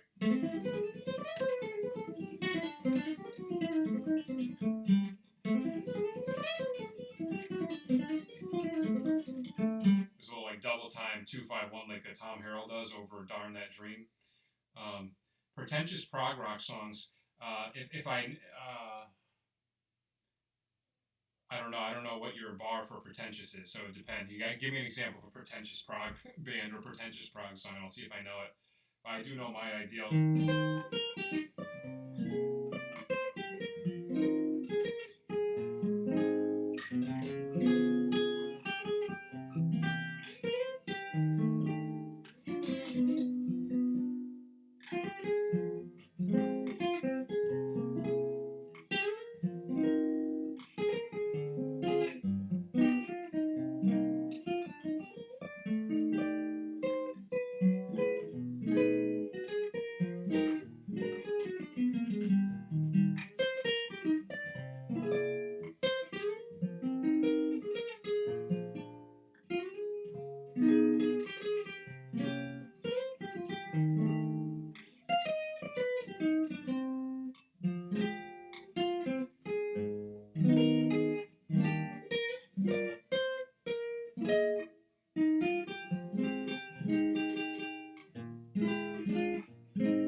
That's a cool little score. If you end a song on E flat major, That's a cool Lydian voice. And you do your ring finger on E flat on the 5th string. Then on the next string, you do your pinky on A.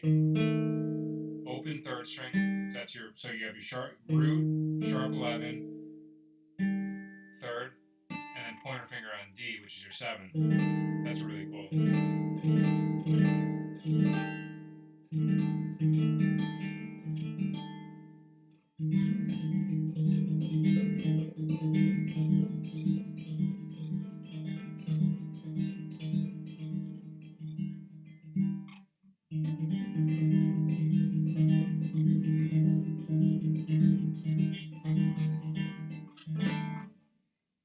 Tell your dad I said thanks, Tom.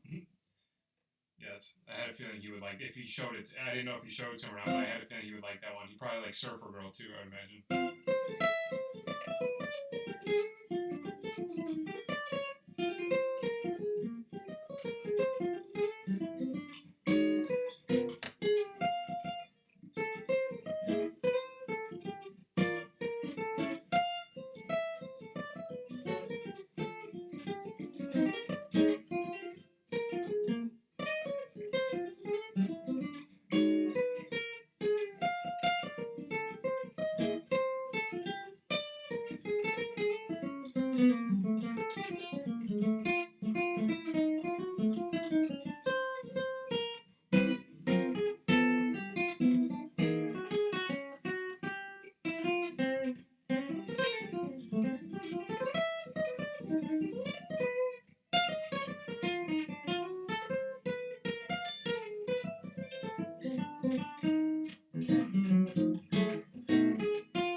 I just realized when I was soloing, I soloed over the changes to Donna Lee.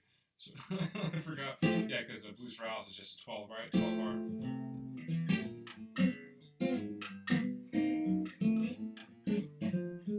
I'm sorry. Oh. Chromatic 2/5.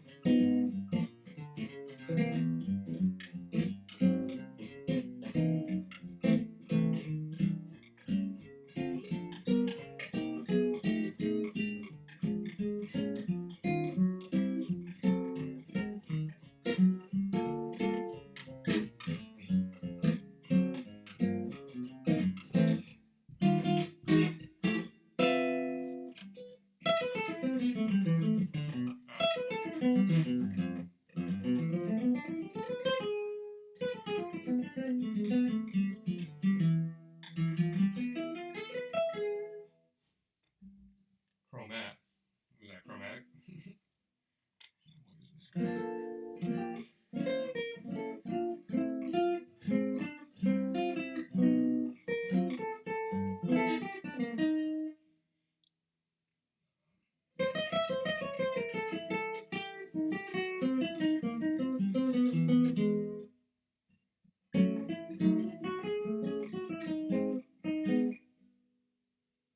Any other song requests? Feel free to shoot them. I'm probably going to stream for maybe another 20 minutes. I'll let this go to 3 hours and then I'm going to wrap it up. So I've got like another like 25 minutes. So any questions, any song requests, shoot them out.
Pennies from Heaven. Well, I haven't played that one in forever. Let me see if I can read it and kind of half-ass it. That was it. I did not expect that one. Good call, Tom. I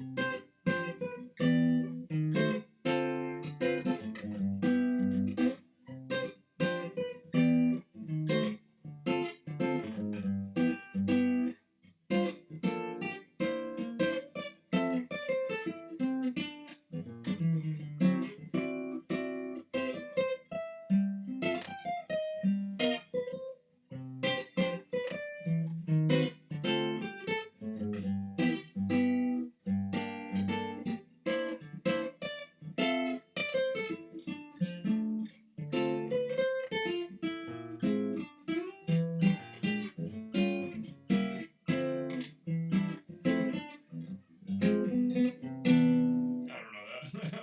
That's the closest I could get. I haven't heard that song in forever. Unless I heard a cool recording of Clark Terry playing that, but I do not remember how the second half of the melody goes.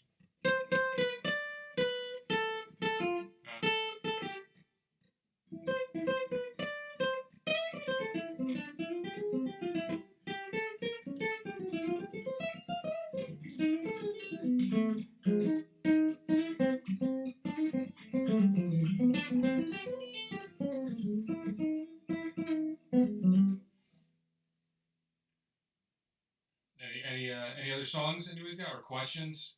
Music, life, any sort of questions other than political. We don't want to get into that.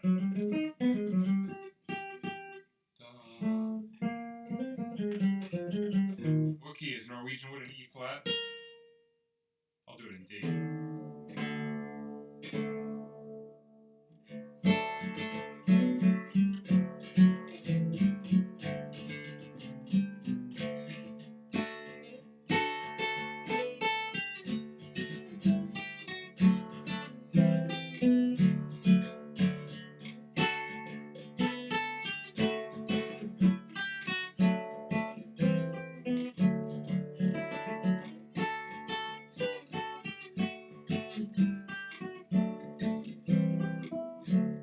I always forget the second. That's one of those songs where I always forget the second section.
Love Soundgarden. The album Super Unknown, the Soundgarden album Super Unknown is I think is one of the best rock albums of all time. It's one of those albums that I'm listening to it, and as every song as it keeps continuing and every song changes, I'm in disbelief at how many amazing songs it has on one album. It's insane.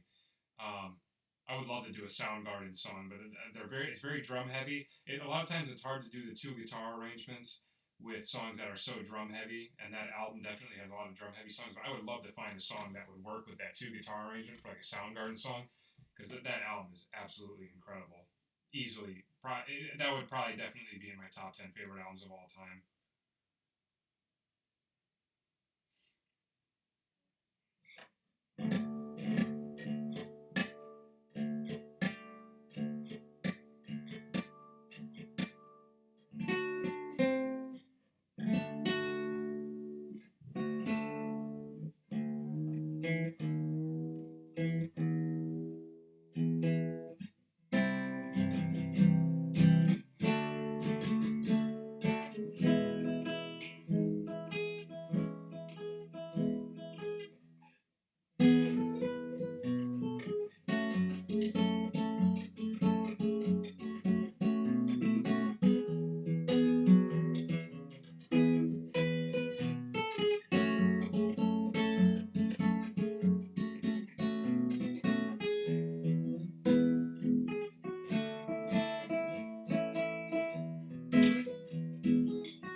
quality stuff, I'm definitely using my pinky as well. If I'm doing hybrid picking, like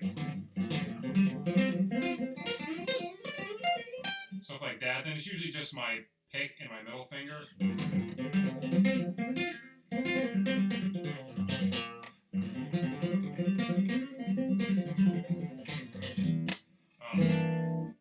I prefer the Beatles version to the Joe Cocker version. The Joe Cocker version is awesome too, but I think I just prefer the Beatles. Um, and let's go through my top 10 albums of all time. I'm just gonna make a list. I'm just gonna type out things that come to mind. Obviously, Pet Sounds. This is in no order. Um,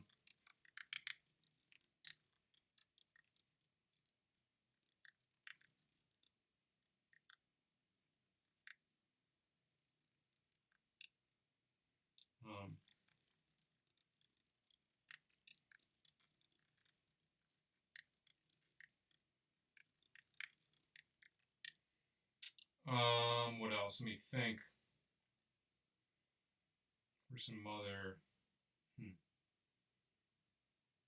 hmm.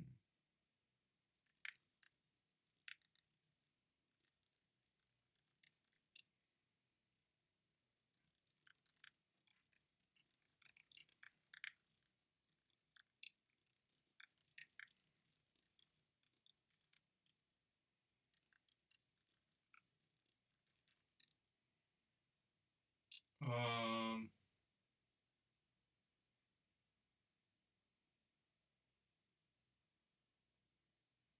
Let me keep thinking about this. I've never made like a list of my top 10 favorite albums, so this is a tricky one. Hmm.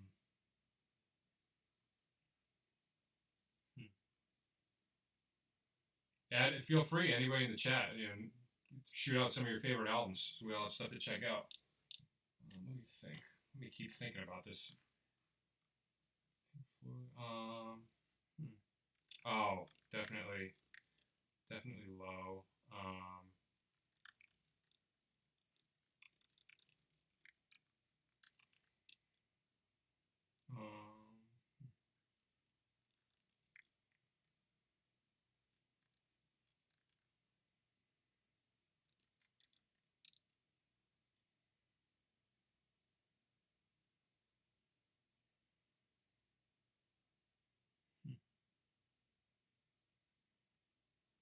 Anybody have any albums they want to add to the mix of top albums? What else? I know there's a lot more. I'm just trying to think whatever's coming to me. Brian Eno.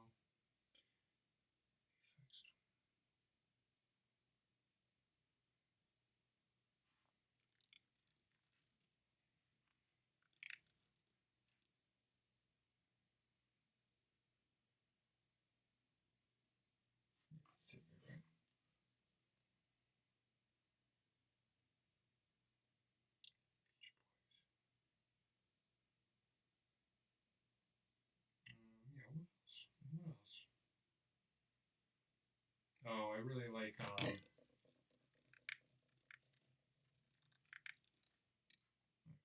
that's definitely a great one.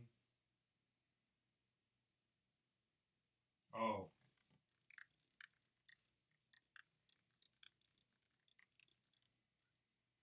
And these are just rock. If you want some jazz, I may get into some jazz now. Some of my favorite jazz albums would be, where would I get started?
Contemporary. I know it's cliche, but I love Kurt Rosenwinkel. I think he's just so amazing, and every time I hear him play, it just sounds so fresh and it sounds like he's just really always innovating. And yeah, Full House, amazing album. Yeah, Kurt Rosenwinkel. I like Lage Lund a lot. Jonathan Kreisberg. Um, I really like Andrew Renfro, who's actually a friend of mine. I haven't seen him in a long time, but we used to go to the Joe DiOrio guitar classes together. I would highly recommend. He sounds incredible. Every time I see him, he sounds great. I'll put his name in the chat. Definitely check him out. He's got a couple of YouTube videos. He plays a lot. Incredible modern player. Um, yeah.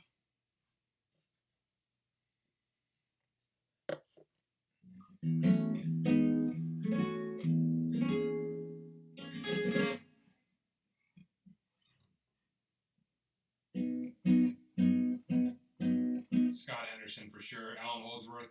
One of my biggest regrets is I never saw Alan Holdsworth live.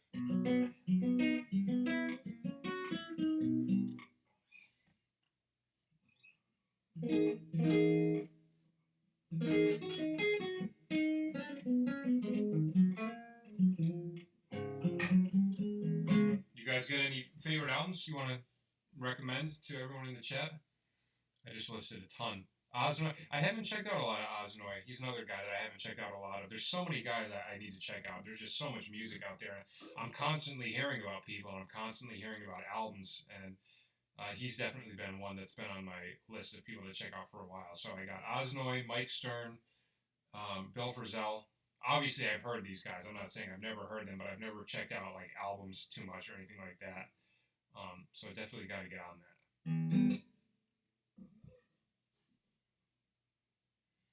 Schofield meets SRV. That sounds incredible. I love Schofield. Is easily one of my favorites. So is Stevie Ray. So that sounds incredible to me.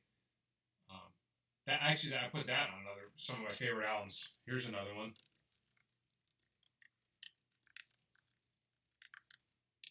Incredible album. That's one that my dad turned me on to. You know, when I was a kid, back when CDs were still a thing. A lot of the music that I first got turned on to were just the CDs that my dad had in the house. And he always had I always saw Stevie Ray Vaughan, but I never really checked it out as a kid. It never looked like something that appealed to me as a kid. But then when I started playing guitar, he told me to check out Couldn't Stand the Weather, and I put the album on, and the first song I heard was Scuttlebutt, and it just blew my mind. I was like, oh my god, this guy's insane.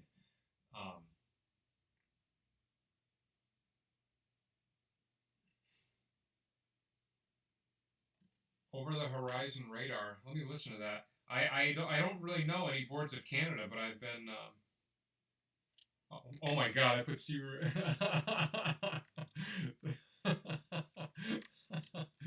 It's funny.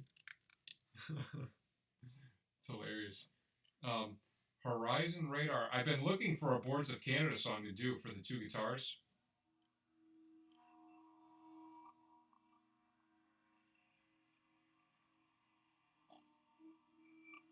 Wow, let me add this to this. This would be a great one.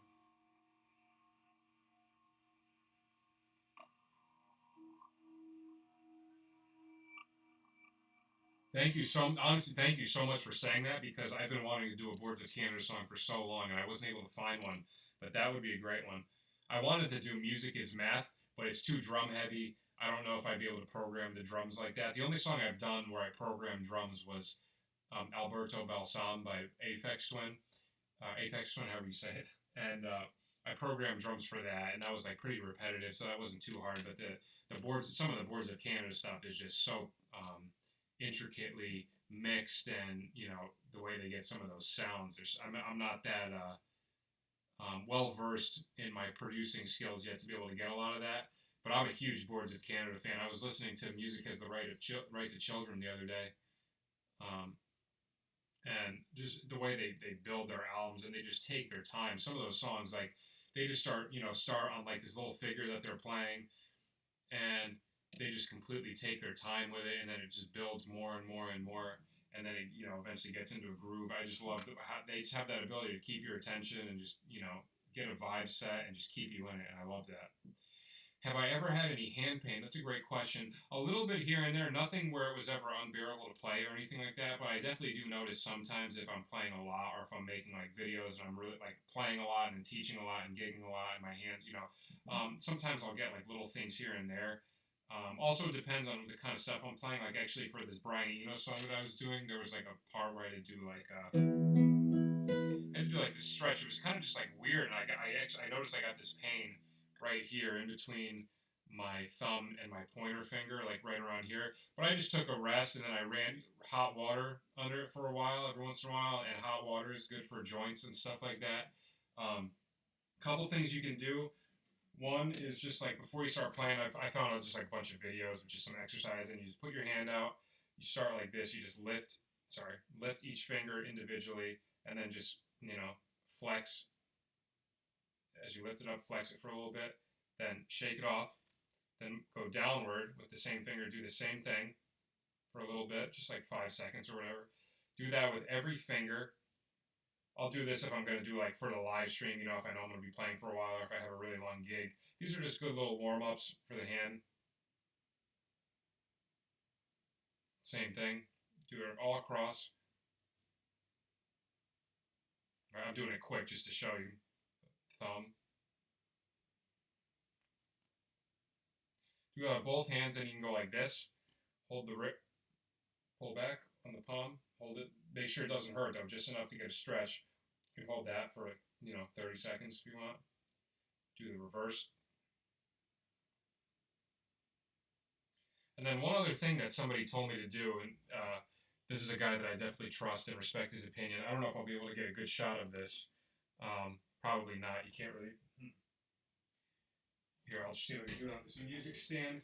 So you basically go like this. You put your hands flat, like this, and keep your hands flat. And then you spread, as your hands are flat, spread out your fingers as far as you can. Spread out each finger, and you'll notice it'll feel like at a certain point you can't go any further. Then hold it into place, and then see if you can keep continuing moving the fingers out, and they will.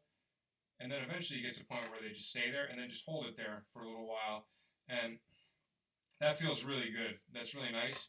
And the way the guy explained it to me made perfect sense. He said that when you're doing that, it's the complete opposite of the movement that you're doing with your hand when you're playing guitar, because you're constantly going like this, pulling in, right? So that just does the exact reverse of that and spreads it out. And that could be a good way to reverse a lot of the stuff that you're doing to your hand at that time. Just a nice way to kind of, relieve the muscles and the tension and stuff like that. So that feels really nice. And like I said, running your hand under hot water once in a while is good, or you can ice your hands. And another thing that actually my doctor told me about that sounds really cool is they have like some of those wax machines that you can get. I guess they have them at like nail salons and stuff like that. But it's basically like a machine you plug into a wall, and then it's filled with wax, and then it heats up, and then you put your hands in, and then you basically just have like hot wax on your hands for a little bit, and you just let it sit like that.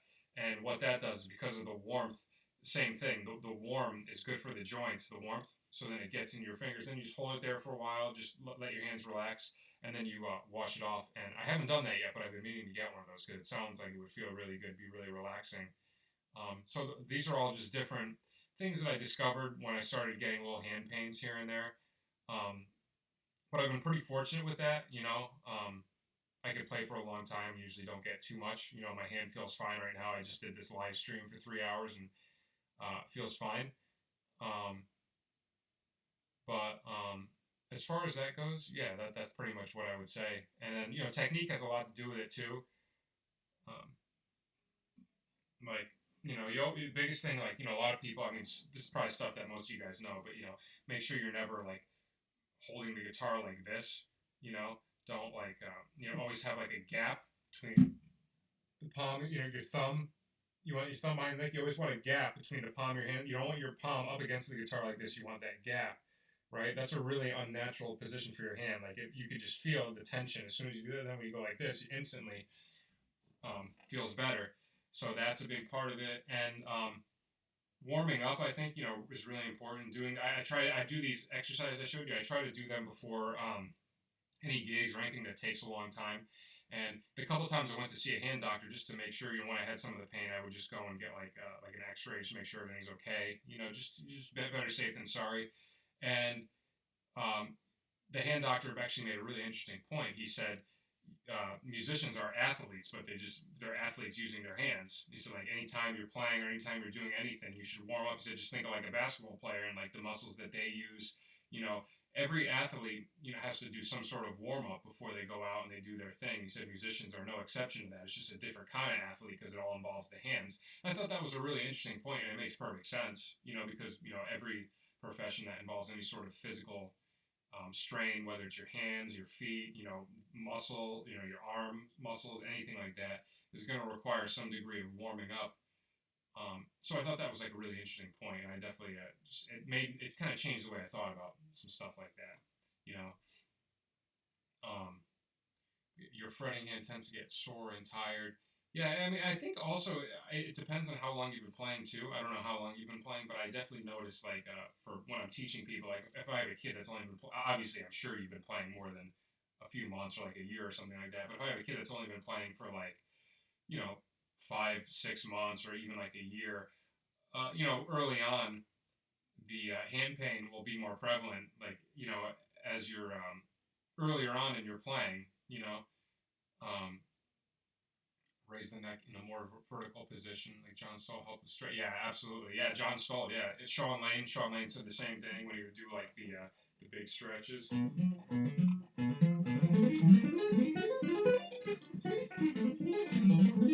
He would always say like all those diminished things. He would have to, tilt the guitar, get the thumb way behind the neck. Any favorite comping etudes? I don't know if I can demonstrate this perfectly right now, but there was this cool. I don't know who did the etude. I think it was Lenny Breau, but it was just like this etude where you keep like you do like a 2-5-1, 2-5-1 to F major, and you keep the a note on top.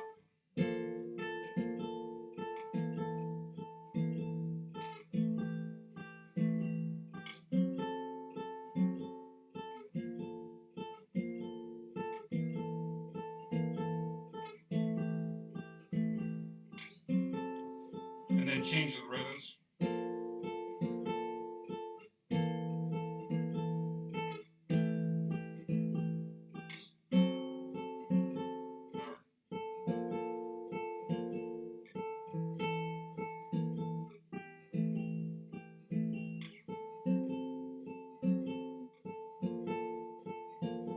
And then we're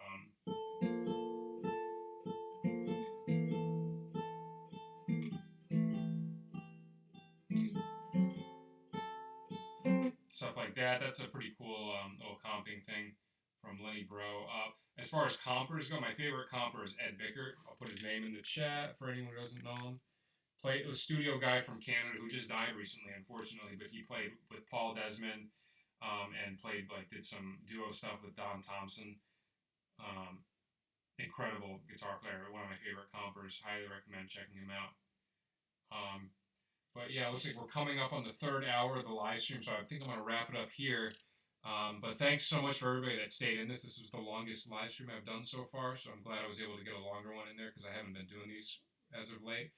But thank you, everybody, for all the questions. Thanks for sticking with me for all this time, and I hope you enjoyed it. And next time I do one of these, I'll schedule it on my channel. So feel free to come back and join me again. Ask me anything you want.